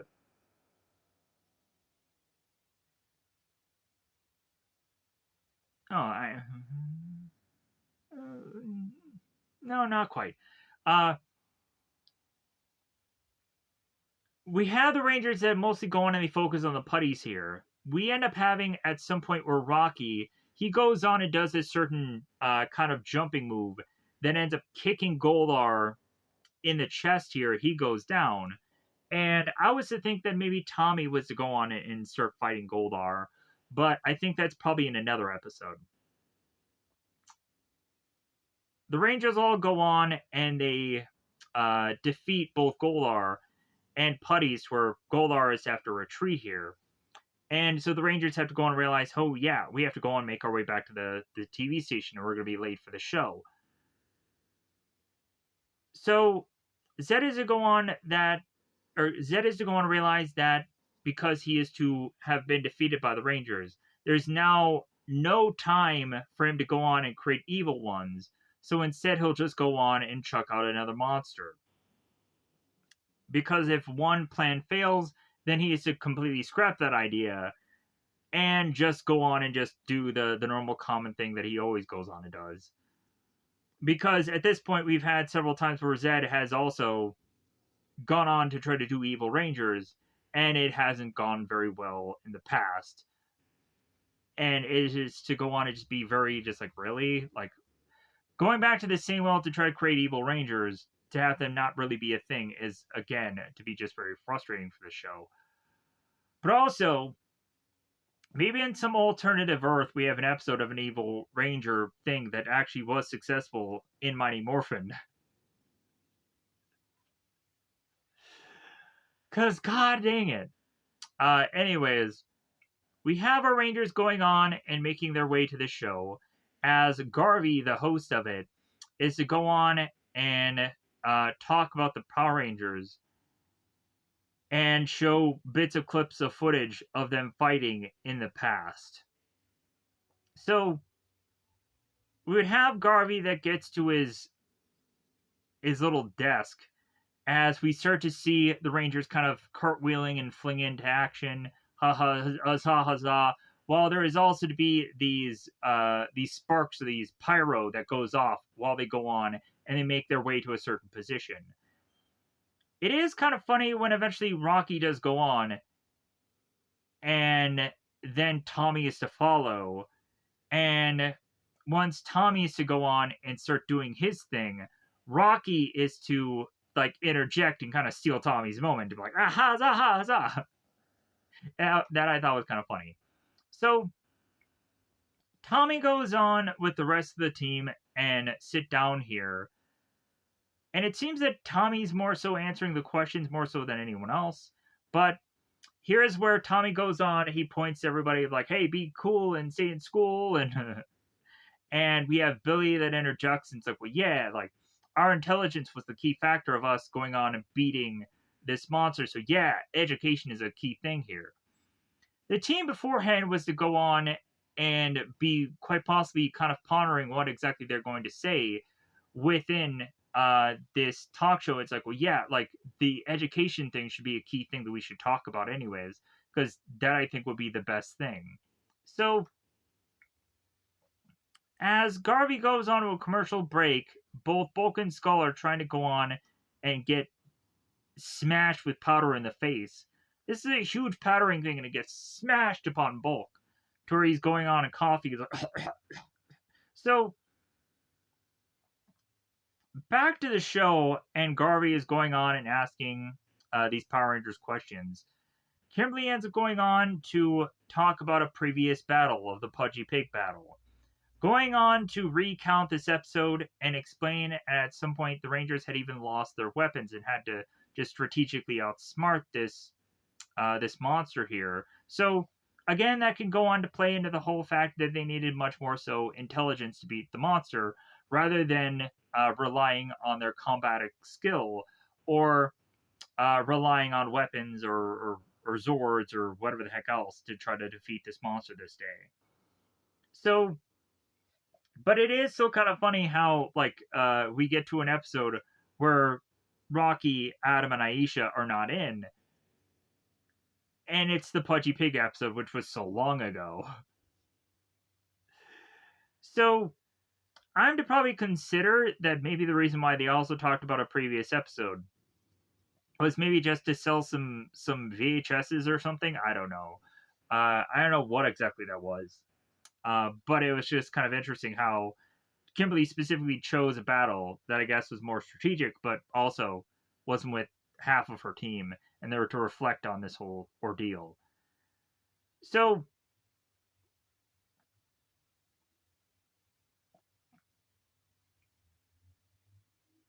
they go on and they mention the food that was to be far too spicy, and the monster just starts regurgitating everything out. So Garvey's like, all right, fantastic, all right, great. So we have to the point to where the show is to seemingly start to wrap up as the Rangers are to go on and be like, well, wait a minute, like, Garvey, like, how about we go on and we teach you how to do seemingly a karate kick. So that way, you can learn something from us. So Garvey's like, okay, all right, like that sounds good. Like we have a number of hosts that go on and they try to learn something from whoever the people are to go on and be a guest of. So Garvey goes on and tries to learn how to do a kick from the Power Rangers, and he immediately just eats it and he falls onto the ground. And we had the host going on and telling everybody, hey, don't try this at home, folks. Because, yeah, like that is to always be the message of, like, well, hey, there's a reason why these people are to be Power Rangers and to be skilled as they are. So, hey, don't take it onto your own to kick and punch and whatever, because eventually you're going to fall on your butt and everyone's going to laugh at you. So, after that, Bulk and Skull to try to go on and start to release the ropes to hope that they're going to fall onto the Rangers, and they don't. If anything, Bulk ends up getting tarred and feathered, technically, with one of the bags just falling on his own head. So, Zed is to go on and take the camera that is to be filming the show and turn it into a monster, the Showbiz monster.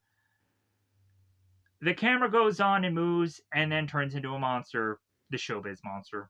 So, this goes on and has the command center have its alarms go off. And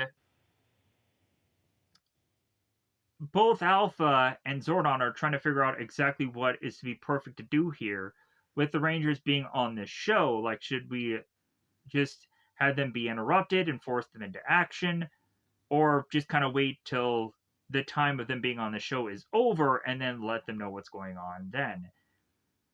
Zordon is to go to the route of, like, well, hey, the city is in danger right now. Like, forget that the Rangers are going on and being on the show. They need to be alerted that there's a crisis that they need to go and defend. So we have to get them out of there. So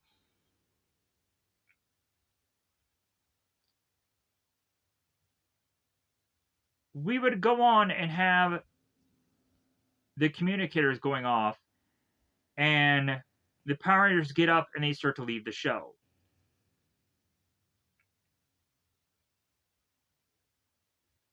But before they go, they leave with one last message: don't be a fool, stay in school, da da da da. So Bulk is in the background breaking through the set, hoping that he can go on and stop the Rangers and unmask them. And this ultimately just ends up with Bulk and Skull knocking into Garvey, and I guess they're to go on and say that they're television stars now. And when we see them next in the school, they're to be like these high rollers, these guys with all these fancy suits, and they're to say that they're TV stars now, and that have your agent call my agent because they were briefly on telly. So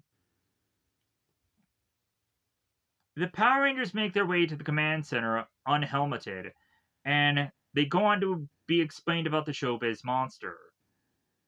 And Adam and Billy are talking about how this monster is to be a mindless mass of metal and glass, which is kind of what a camera is.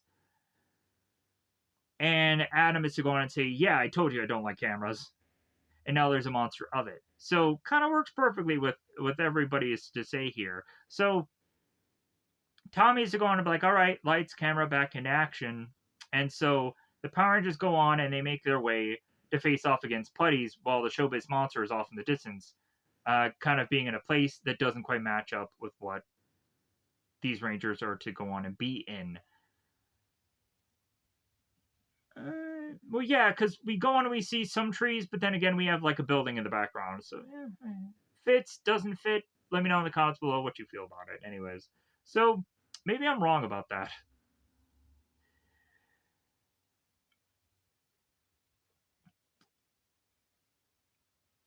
We have Zed going on and saying to Goldar that he needs to be involved in this fight.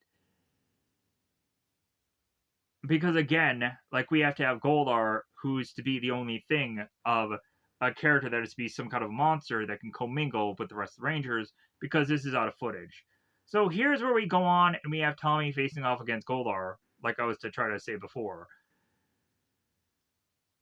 And Zed is going on off the distance and watching the Rangers and taking its grow ball, and as I'm just calling it a grow ball now because I just don't know exactly what the term of it is. Correct me in the comments below. It's okay. And because logic, I may pause this here. Let me. Growth bombs or growth grenades? It seems to be the term here. So I was saying like growing balls or grow.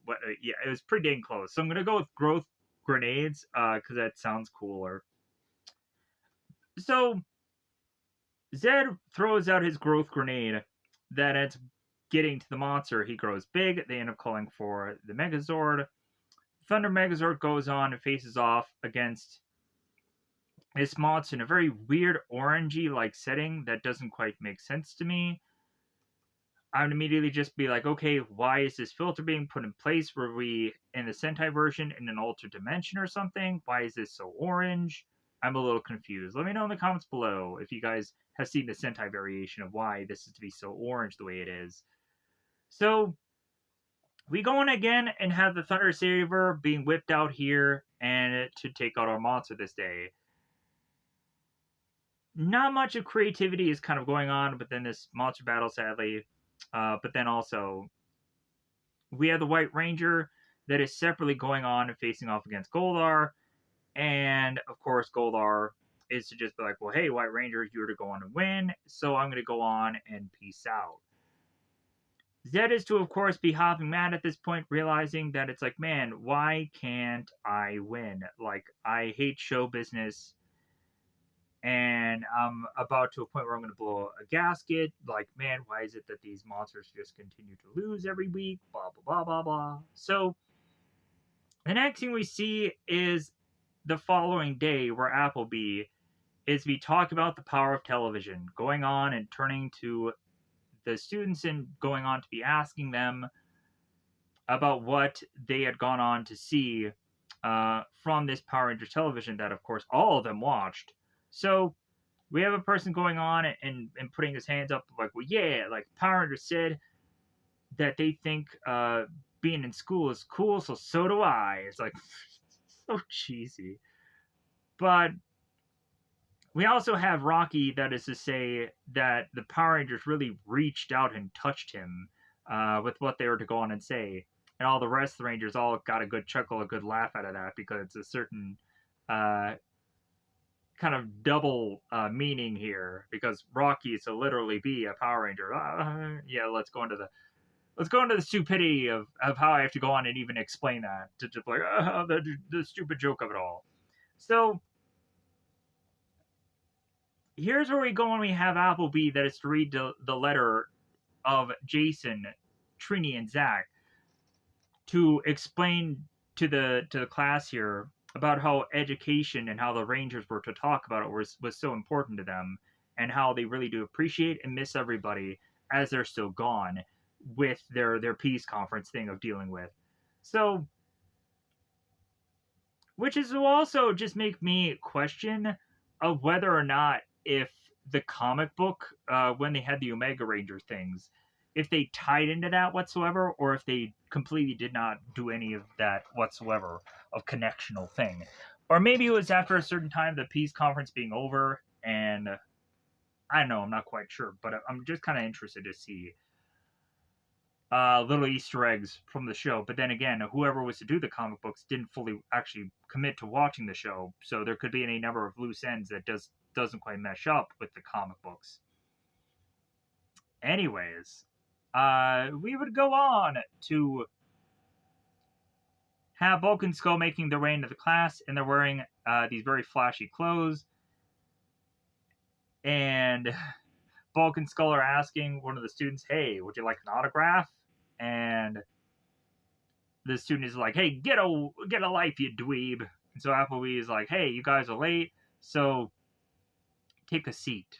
Appleby goes on and tells Bulk and Skull, "Hey, you're gonna go on because you're late to get detention." And Bulk and Skull's like, "Yeah, whatever." Like, what else is new? So that goes on to, of course, wrap us up with this episode, and goes on to the following episode, which is, of course, Where there's smoke, there's fire.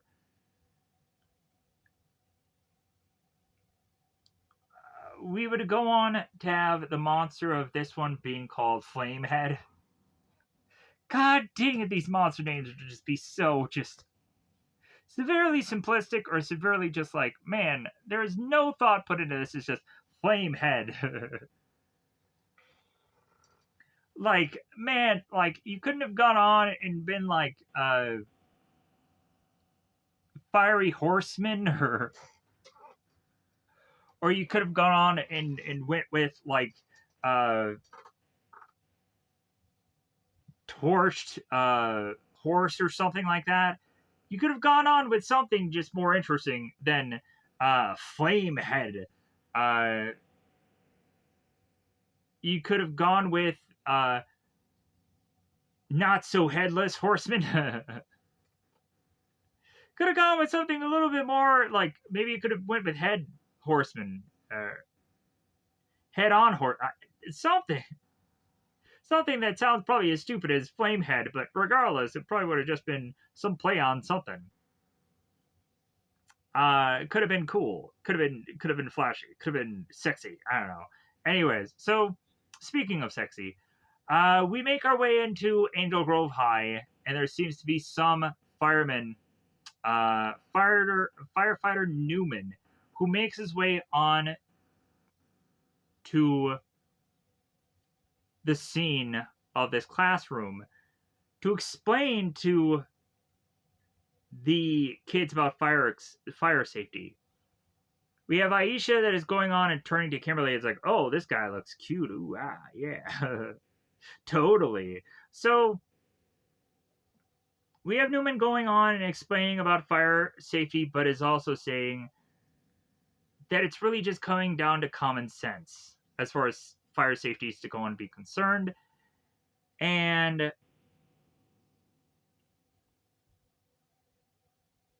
Newton is to also go on and say that he wants to dub a fire safety captain within his class. And he had sifted through a number of essays about fire safety, and he would come to one conclusion. And Bulk is like, yeah, fire safety captain right here. And Newton would just go on and be like, no, Aisha is going to go on and be the fire safety captain. So Aisha is going on and being all excited. She's like, oh my God, yeah, this is so great. Yeah, just wait till you end up becoming the fire safety captain, and everyone will go on and hate and fear you, and just be like, they're gonna be groaning every time that you're gonna go on and be griping to them about some little stupid something. So Zed goes on and makes his way to be like, oh my God, fire safety? That's the theme of this week? Well, I'm gonna go on and turn that into some kind of monster, right? So Zed is going to say, yeah, I'm a bit of interest in fire myself. How would I go on and make Angel Grove the hottest spot on Earth? And you would think that that would go on and make Zed go on and make a heat monster. That would be kind of fun to make the temperature rise upon Earth to where it makes it seemingly unlivable. That would be kind of a cool idea. I think we may have gone on and probably experimented with that in the past, but with as far as weather things, like they end up doing the one monster where like there was one thing where like it made Earth's off its axis and people were kind of jostling around, or they had gone on and done some weather things in the past like tornadoes and whichever and what have you. But I think weather is still like a really cool idea to make things ever way too hot or just really way too cold. And we call the Ghostbusters and we in control. If you guys don't know that song from Ghostbusters 2, then you're completely out of spades here.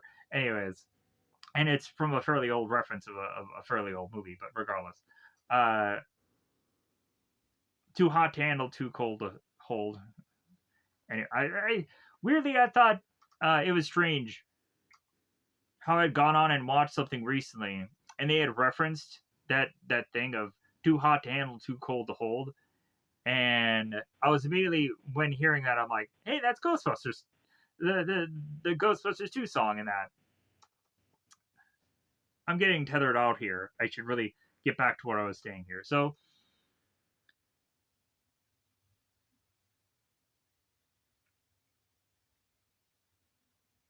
Zed is going on and hoping that this new monster will give the Rangers a way for them to get down on their knees and suck Zed off. I don't know.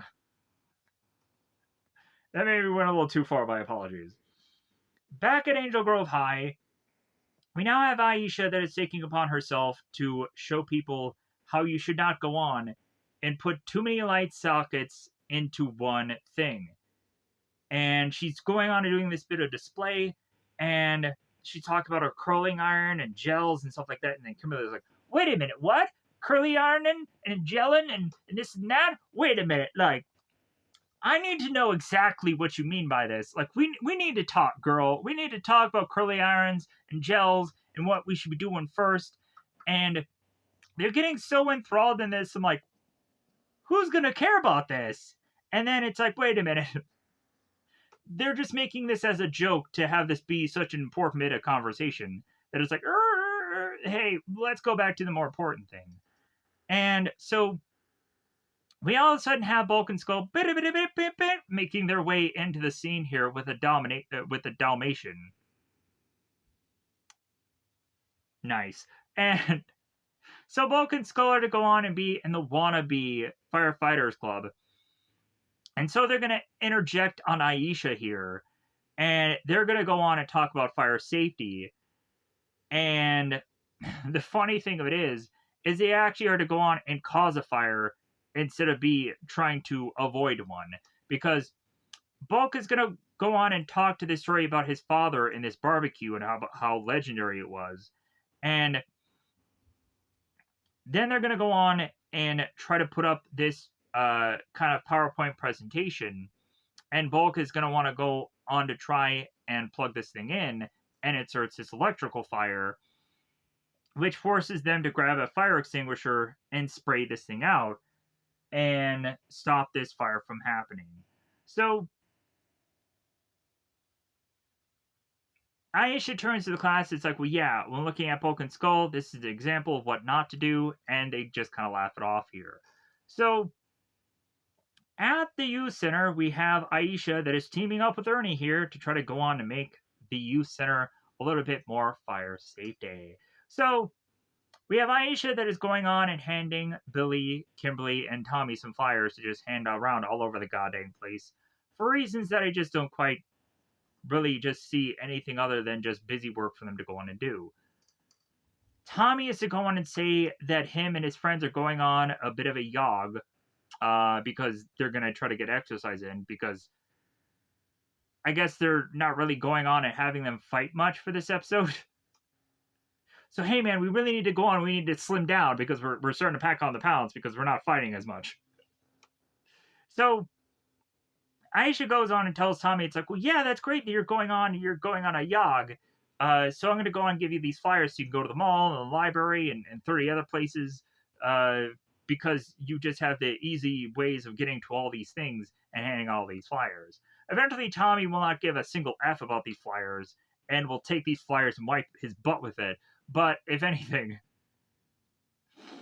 we'll have Tommy that turns to both Kim and both Billy. It's like, man, like, she's really taking this thing seriously. Like, we'll consistently have the Tommy, Kimberly, and Billy that continue to just say this. That's like, man, Aisha, she's really wanting to go on and take control of all this. Like, come on, like, she's really taking this thing just too seriously. So, but they don't want to go on and they don't want to pull Aisha aside and tell her this to her face. They're just going on and just kind of insulting her away from her. But anyways, so we have, as Tommy is to go on and leave and do his jog with both Rocky and Adam, to have Zed be like, well, yeah, this is going to be the perfect time to send out the putties to take down the Rangers, but of course not to defeat them, because we don't have Tommy doing the finger poke of doom in this episode anyway, so that's not going to be the perfect way. God, I love that finger poke of doom thing. That was so stupid. But again, it just had to be in the episode. So I'm just like, god dang, why don't they just do more of that? Let's be fun. Anyways, so putties go on face off against Rocky, Adam, and finger poke of doom. And we end up going on in this fight, and Adam is actually doing some really interesting things, I feel. He's going on and facing off against a putty on a table. We have a one point where the putties are to kind of fling Adam up in the air, and then Adam, I think, is to kind of land at some point. We have Tommy that I feel is to go on and just kind of do this running thing, and then he goes on and does this punch and kick at the same time, and I don't think that the punch lands on the putty. Like, I think maybe like Tommy may have hit the elbow maybe of the putty, or like been in some, like, the way that it is to go on and be a thing makes me question it, but then also is to make me assume that maybe Tommy did hit it barely. But yeah, I don't think that Tommy really did actually hit this putty. If you kind of pause it just right, also, you'll kind of see that he doesn't really hit it. But regardless, they focused on that. But I could even see it when they did it in real time, how it seemed like that was a whiff or a miss or whatever. Regardless, Rocky didn't really hurt that putty. That's why he can have the putty continue to fight this day. So here's a little bit of an interesting fight with going on here. Rocky at some point gets kind of having all these putties go around him, and it's to kind of be like in Teenage Mutant Ninja Turtles Secret of the Ooze, where eventually Michelangelo ends up having all of these foot soldiers kind of like dogpile on him, and he slips away, and he's looking at all the foot soldiers like, hey, what are you guys doing? And he starts kind of just making fun of him as he's gone on to magically slip away, and he doesn't know what the foot soldiers are actually doing, and it's kind of funny. Whereas Rocky goes on and he ends up getting kind of collectively kind of dogpiled with these putties, and he kind of just thrusts them off and goes on to make his way back with Adam and Tommy, and all three of them kick the putties away to where they defeat the putties, and they're kind of curious what Zed's possible plan is. It is also kind of annoying at certain points when Kimberly is to always go on and ask, like, what is going on in the show. It seems like she's rather annoyed whenever she is to go on and like, is Zed at his old games again? It honestly feels like at some certain points, like some of the actors could probably get very annoyed with what's going on in the show.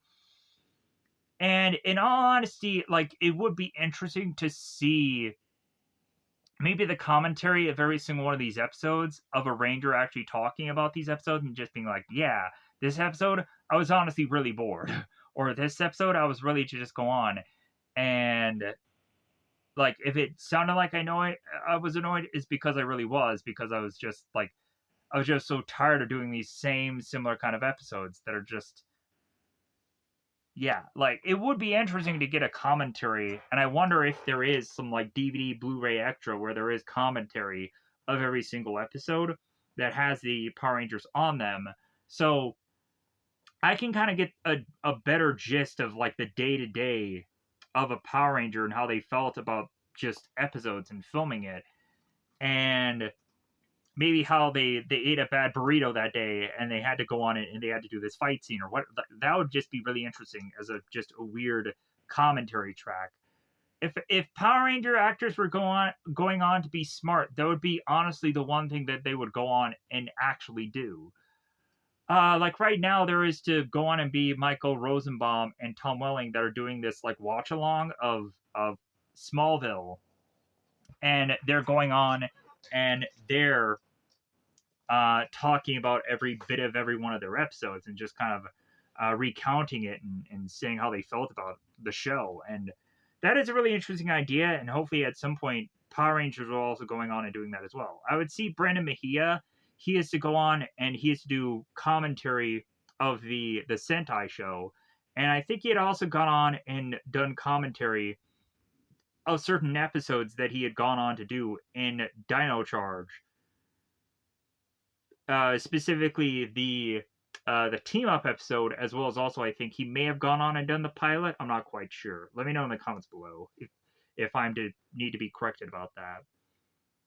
So there is somewhat Power Rangers that are going on and doing some certain commentaries on YouTube, but I don't think not as much. Anyways, so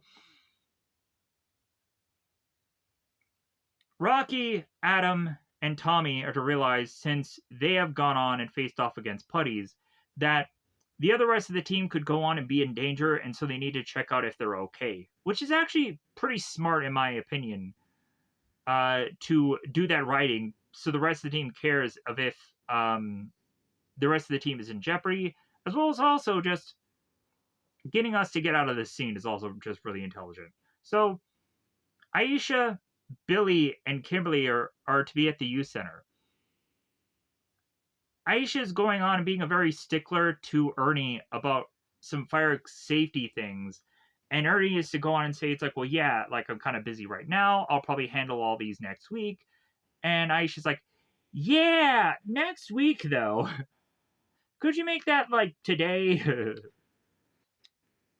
I'd really like you to go on and just handle these things because it is fire safety.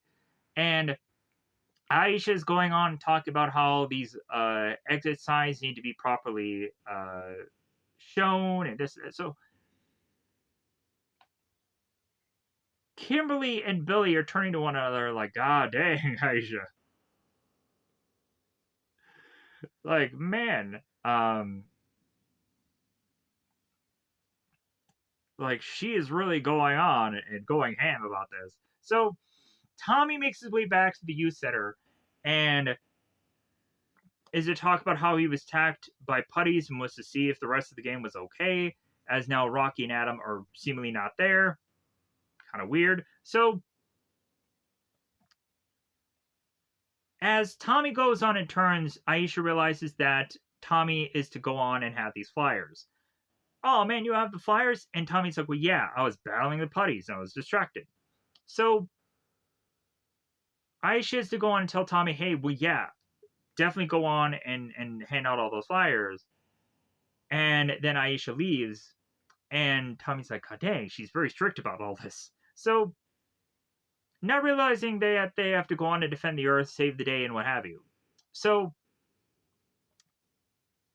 Bulk and Skull are to go on and try to figure out a way within the town to try and come up with some kind of scheme that there could be a fire that could be dangerous to call out the Power Rangers. So, Skull is even to be at a point where he is to talk to Bulk and just say, like, why can't we just scream the word fire and assume that the Power Rangers are going to go on and help us?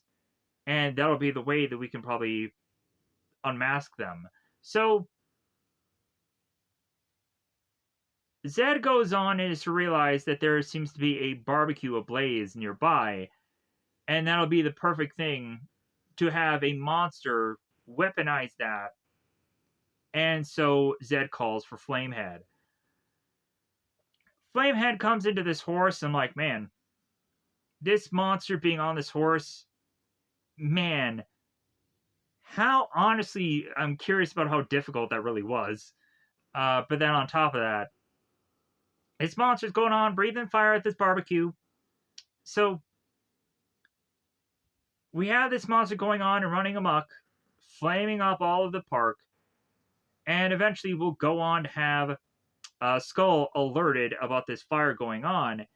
And Skull is to say, fire! And Bulk is like, well, yeah, like, that's what we want to go on, and I guess just scream to the Rangers so that they'll come to save us. And Skull's like, no. Actual fire. So Bulk goes on and turns, realizes that, yeah, there's a lot of fire coming into this park. So they run to the lake, and they realize that is to go on to be the safest place for them to go on and just hide and be safe. And eventually that will cost them their wannabe fire fighter status, as we'll find out later, because they're to just kind of run into the lake and just try to be safe from what is going on within this wildfire. Rocky, Tommy, and Adam are to go on and make their way to noticing this villainous character.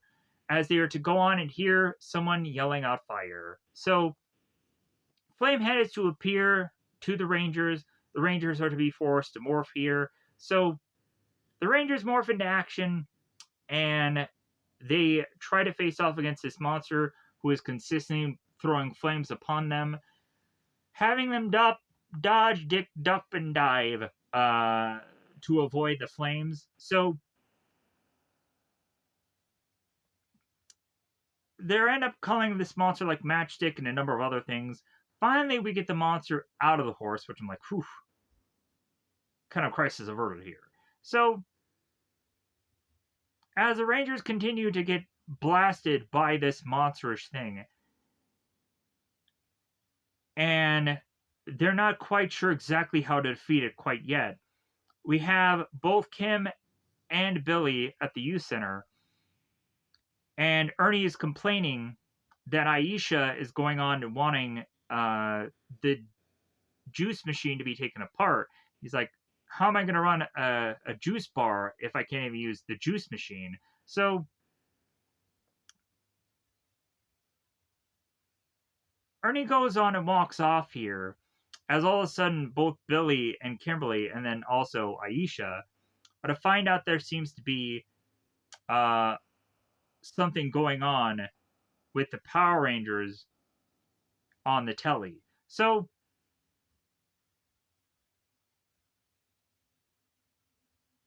Aisha realizes that since there's to be a monster that seems to be breathing fire, Aisha feels responsible and that she needs to act because she is fire safety captain.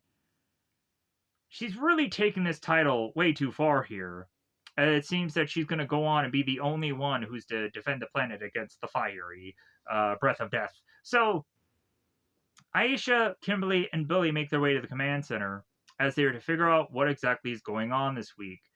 They make their way to the viewing globe as they're to show the flame head facing off against the Rangers here, and they're dodging, dip, duck, and dodging whatever is to be seemingly making their way upon flames. So the Rangers all have to realize that they need to make their way to the park to help the rest of the Rangers who are fighting now.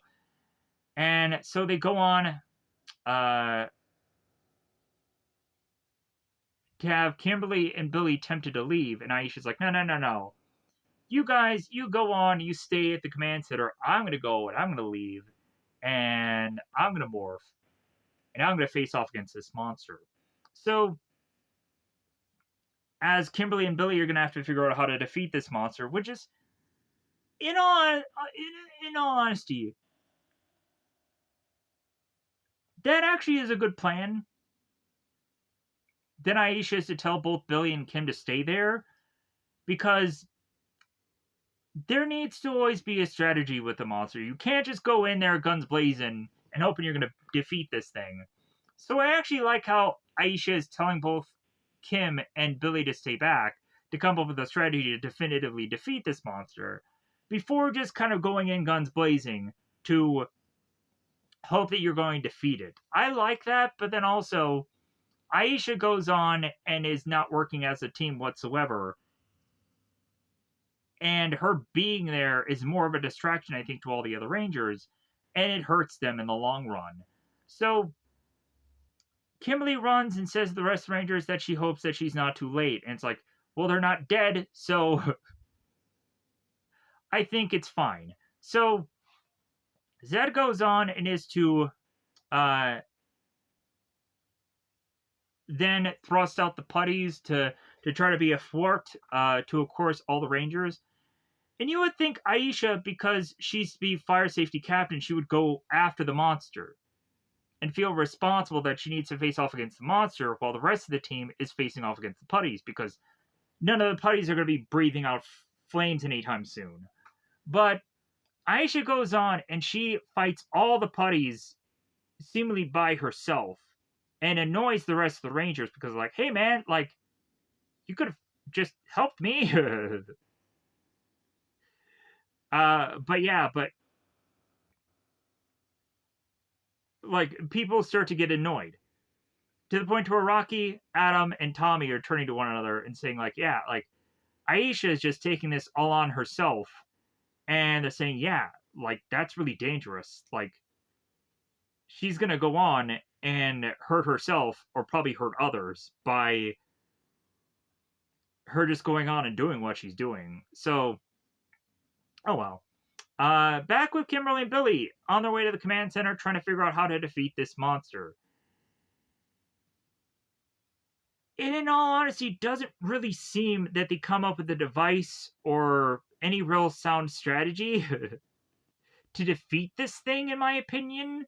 It just really seems that what they do is they just realize that Aisha is becoming the problem.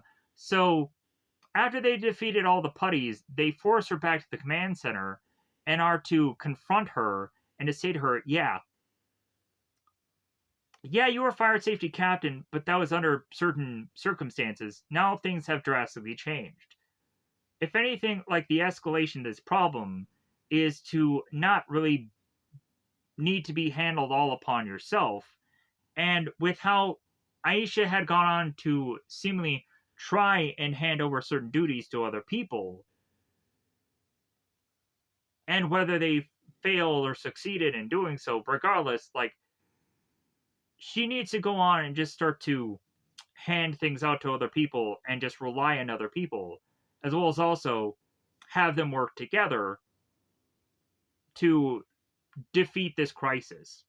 And so Aisha is to be kind of thrown that into her face. And Aisha's like, well, I guess I need to learn some more about being a Power Ranger. So,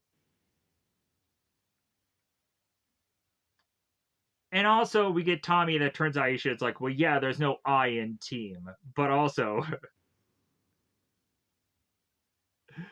there is no I in Power Rangers, sadly enough. So, but for how honestly Tommy would go out there and fight things on his own, and Jason, and yeah, there's such contradictory things with so many parts of the show that a lot of people could just debate about. But anyways, let's get past this so we can kind of wrap this up in a reasonable amount of time, which 2.5 hours is probably not very reasonable, but whatever. So we have Zordon that's realizing, like, well, hey, since now finally Aisha has learned her lesson, let's go on and figure out a way to defeat this flame monster and have everybody else morph so that way they can get back into action here. So they go on, they face against Firehead here, or Flamehead. And so what Aisha goes on to do, which I guess is a strategy against the thing, but the strategy doesn't exactly make sense. Aisha goes on to state that all they're to go on and do is to put their hands together and have this be a weird barrier for their energy to kind of shuck back the flame for it to not go on and affect them, but is to go on and affect back onto this monster. So they realize that that strategy is to be a thing that seems to be working against this monster. So of course Zed is to go on and have his growing grenade, chuck it out to make this monster grow. So they end up calling for their Zords, and we go on to have some punching going on with the Thunder Megazord. We go on to have some flame blast going on here. No, wait. The Thunder Megazord goes on and does this like cooling attack with this like energy kind of thing that looks like smoke is coming from its hands. It looks pretty cool. I liked this effect. And it makes a lot of sense that like certain Zords that have certain blast effects, rather than just or like freezing rays or what. It is pretty interesting to see this kind of thing occur. You would think also with certain Zords having a much more like concussive blast than an actual like laser beam attack, you would think that would also have been used, but unfortunately, we don't have that here. We just have this weird kind of icy blast that the Megazord kind of thrusts here. Then we get to the Thunder Saber. whip that out, cut slice, and back to the sheathing of sword and defeat at this day. The Rangers all make their way back to the youth center, and they're going on and stating how it seems that Aisha has to kind of eat some crow here, and she has to apologize about going on and taking things way overboard the way she did, and taking too much of a responsibility of all this stuff. And it's like, well, hey, yeah, like, hey, it's okay, all right, like, we get it, like, you made a mistake. So Bulk and Skull make their way back to the youth center, and they have just kind of shrubbery and things upon their costumes. And Bulk and Skull go on to explain how they were thrown out of the wannabe firefighter squad because they went into the lake instead of going on and trying to avert this fire crisis. And they had also lost the dog that they had. So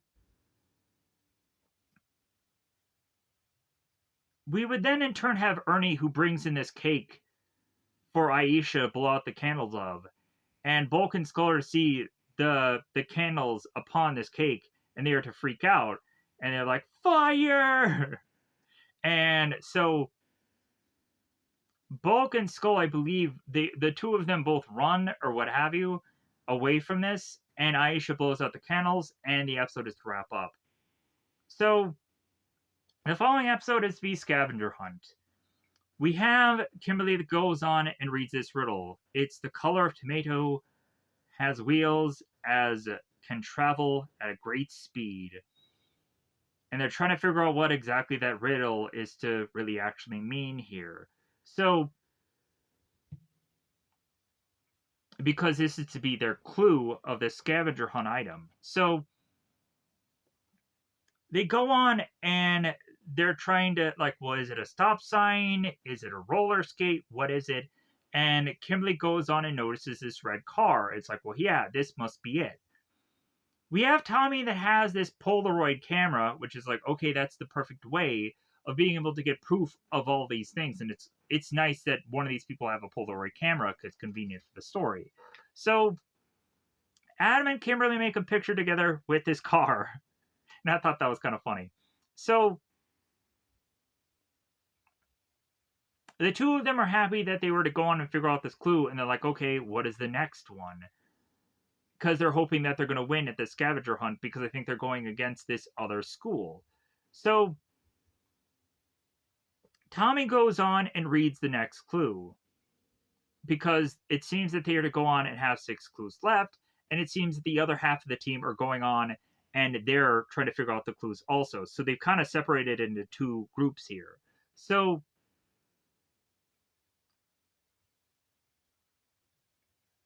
the next clue is it's small but makes a noise that can stop a game.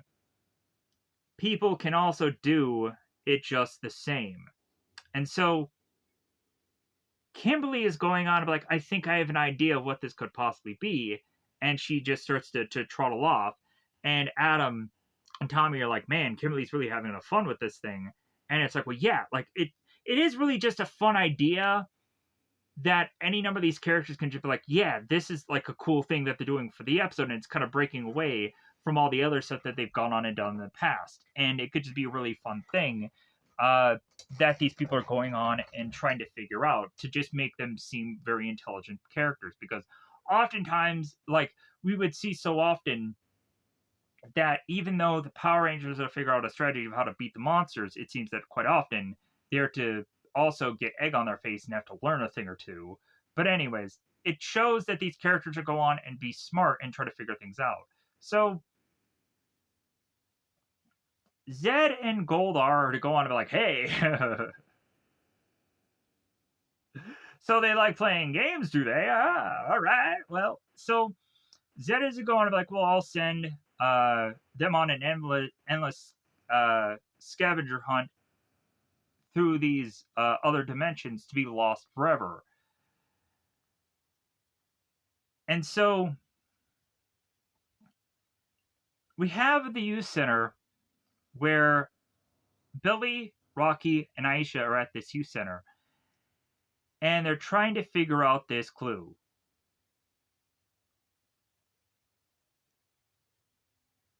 They're surmising it's like, well, we have a number of weird items we have to go and figure out. So, what is to be next on the scavenger hunt?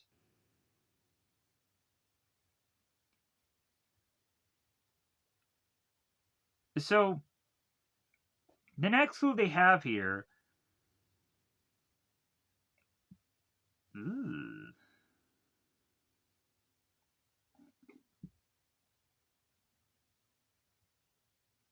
is for them to go on and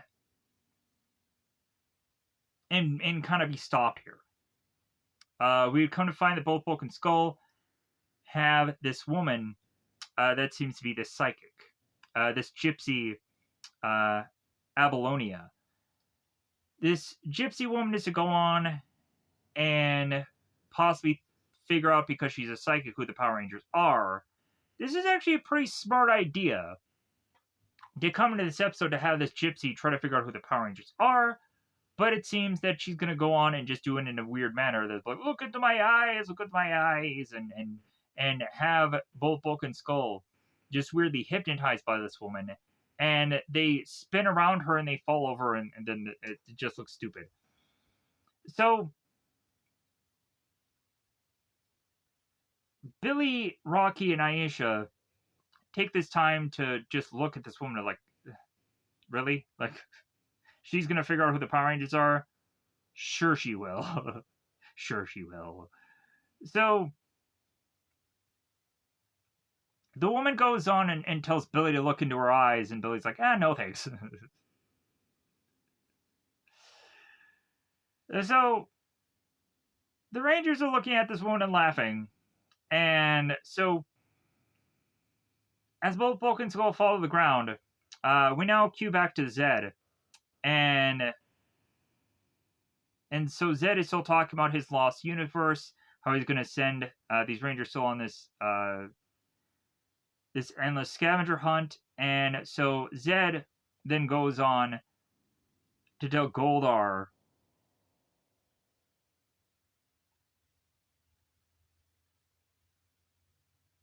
that he needs to go on and he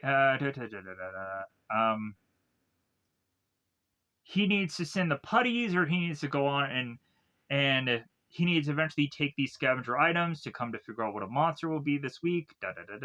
So kind of just fast pedaling here to figure out what my way out of the scene. Moving on here.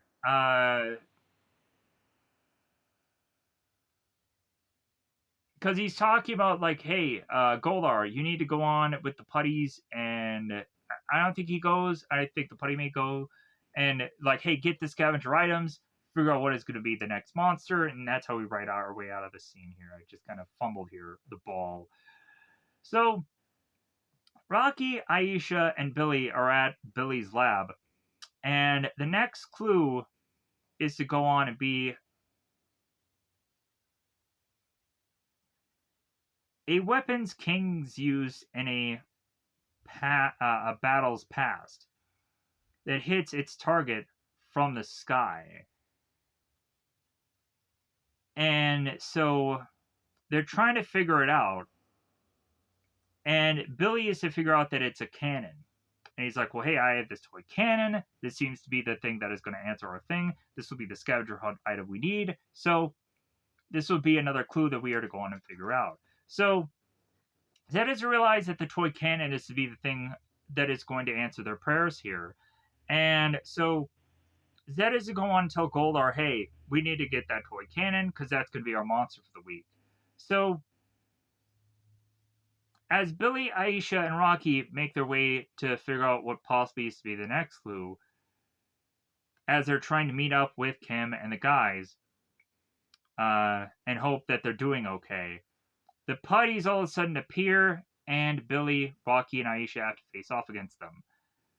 The sack comes into play with the putties just kind of getting thrusted with the putty into their or thrust it with the sack into their chest, as the Rangers don't think that the sack has any importance of these putties needing it, so they're using it as a kind of technically weapon here. Some certain putties are to get kind of chucked in these trees and kind of hit with their chest and kind of get destroyed here. This bit of fight scene is rather fun, even though, again, it's to just be more of putty stuff rather than them fighting a monster. And it's kind of just getting just wearisome at this point. So, Aisha, Billy, and Rocky are to go on and realize that they have lost their sack. And they're curious about the others. And they need to go on and transition to make their way back to the rest of the people to see if they're okay. So Kimberly, Tommy, and Adam are making their way through school, and they're still trying to figure out about the whole noise that'll stop the game. Billy goes on and through his communicator calls upon Tommy to state what is to of course have gone on with them, that they had stolen some of the scavenger hunt items from them, and they may not be able to go on and finish the game. And Billy is just kind of asking if the rest of the team is all right, and it seems that they're seemingly to be okay. So it's like, all right, well, let's stay in touch. So we have Kimberly that goes on to figure out that the clue, the answer to it, is to be a whistle. So as soon as she figures out, that's when we have the Gypsy and Bulk Skull back into frame here. And it seems that the Gypsy is to state that she's trying to figure out where the Power Rangers are. And again, here's where both Bulk and Skull fall to the ground. So Kimberly, Adam, and Tommy, after the display of goofiness between both Bulk and Skull and this Gypsy woman, are to be done and over with. The three of them leave, and they're like, okay, we figured out that it's Whistle. Let's get out of here. Zed is to go on and just be upset again that he cannot go on and stop this stupid game. And so he's going to go on and unleash his toy cannon monster out to the park. So Zed goes on, uses his wand, his staff, to then have Cannon Top become a thing. And now we have the command center who's to be alerted of this crisis, and so of course they want to go on and look into the viewing globe to see what this monster is for this week, realizing that it's Cannon Top and that they need to alert the Rangers of this crisis. And so Alpha goes on and contacts Billy with Aisha and Rocky and let them know what exactly is going on, that this Cannon Top monster has made his way to Angel Grove. So Billy, as per usual, goes on and states affirmative, if I can even say that word, and that they need to get to this monster immediately and try to face off against it. So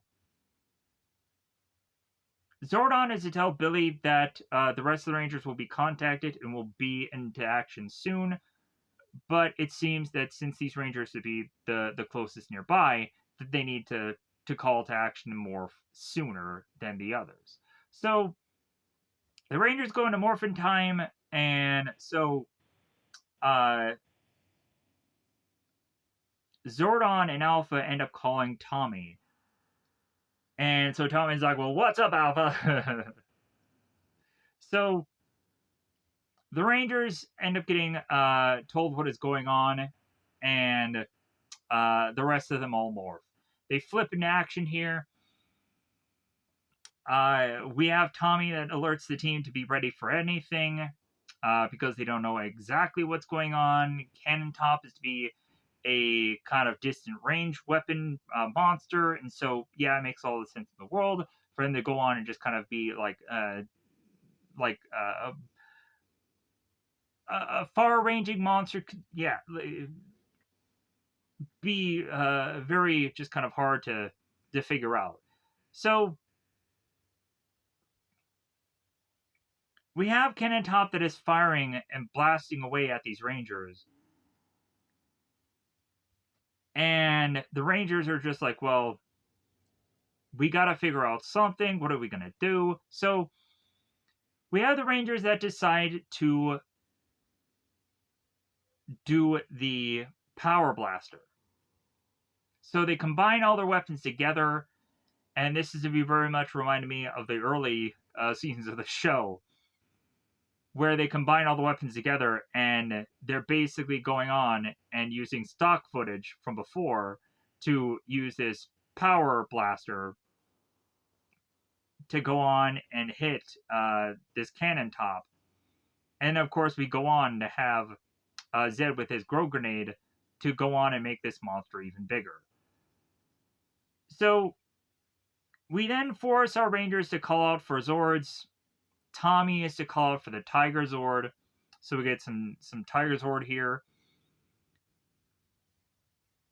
We'd have the Dragon Zord get into man mode, as I want to go on and say. And he hops onto the Tiger Zord.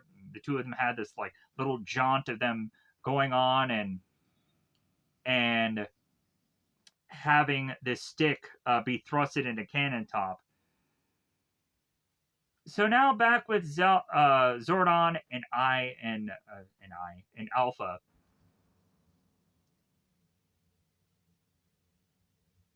And they're talking about computer scans, and they're talking about a lost dimension.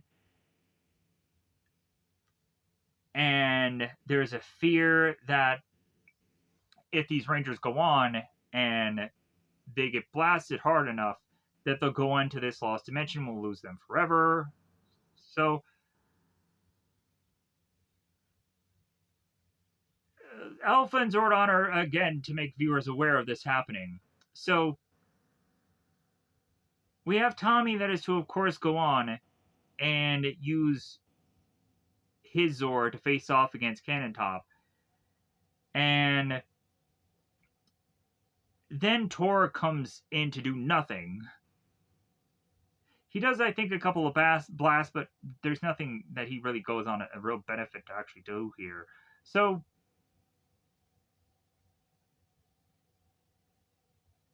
Tommy calls for the Ultra Zord, and so all the Zords come to him and combine, and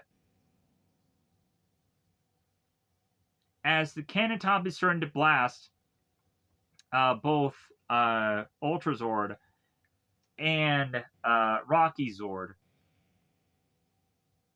we're again having Alpha and Zordon kind of being worried, but they're to still try to remain to have faith that Tommy will kind of lead them into victory. So the Ultra Zord goes on and does its attack that kind of shoots out the crane, or the crane, the bird Zord. I'm trying to think of what exactly that is. And that ends up going on to destroy Cannon Top. So the whole Lost Dimension thing is to be a crisis that is to be all be averted. We have Zed, who is, of course, upset with Goldar, and Zed is to go on and say to Goldar that this could be like Goldar's last chance of being able to win Zed over. And also saying to Goldar, it's like, did you see what happened down there? Dot, dot, dot, dot. So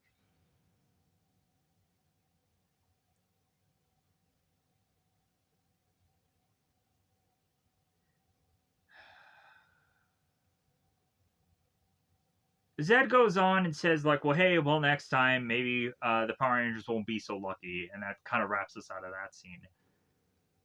Back at the U Center with Kimberly and the rest of the team, they'd go on and have one last clue. Tommy goes on to explain this clue, and we'll come to find out that the clue is just to be a picture of the Power Rangers. Ernie conveniently has a picture of said Power Rangers, and so they go on and they have Ernie bring this to the Power Rangers, so that's their last bit of clue. So the gypsy is to go on and talk about how she is to figure out where the Power Rangers are, and she's ever getting so close, and she's right behind the Power Rangers.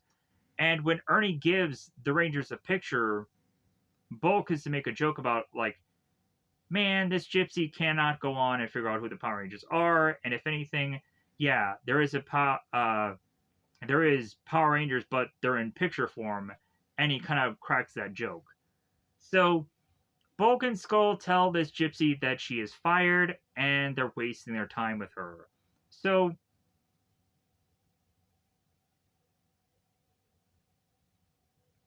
we have the team that all go on and toss all their items in front of these judges of the scavenger hunt. And they let the Rangers know that they have won the scavenger hunt. And that's the way we kind of end this episode. So I'm going to get that out of here. Thank you for going on and watching this. I was not expecting this to go on and end up being 3 hours, but god dang it if it ended up doing so. Or almost 3 hours. So I'm going to try to get the heck out of here so I can get this uploaded today. Yeah, like, I will probably still go on and probably still do only 5 episodes, and that'll be what it is. At least this will be a thing to be uploaded today. Yeah, I'm kind of questioning whether or not to still go back into this just for the length of it is, because I can do other easier projects. But still, like, even when cutting this in half, it still almost took 2 hours or 3 hours. But regardless, I've had several other projects that have taken a huge lot of time. But anyways, it could just be a thing that I'm not quite sure exactly when I'll go on and come back to this, but I hope to still try to go back to it because it seems that people at some point will still go on and view these things and enjoy them, hopefully. So that's what I hope to do. I hope to maybe not say that I'm going to do these like every other kind of review of thing. I'm not going to promise that. I may go on and try to also get to those Sentai pilots. So we'll kind of see where this all goes as far as like should I keep going into this? Is Power Rangers dead for this channel? I don't know, but regardless, I'm to just be like, okay, this is just a thing to just be put out today, and I hope people will still like me talking about Power Rangers on this channel and whatever have you. But thank you for going on and watching this, checking this out, and goodbye, everybody. Bye, everybody.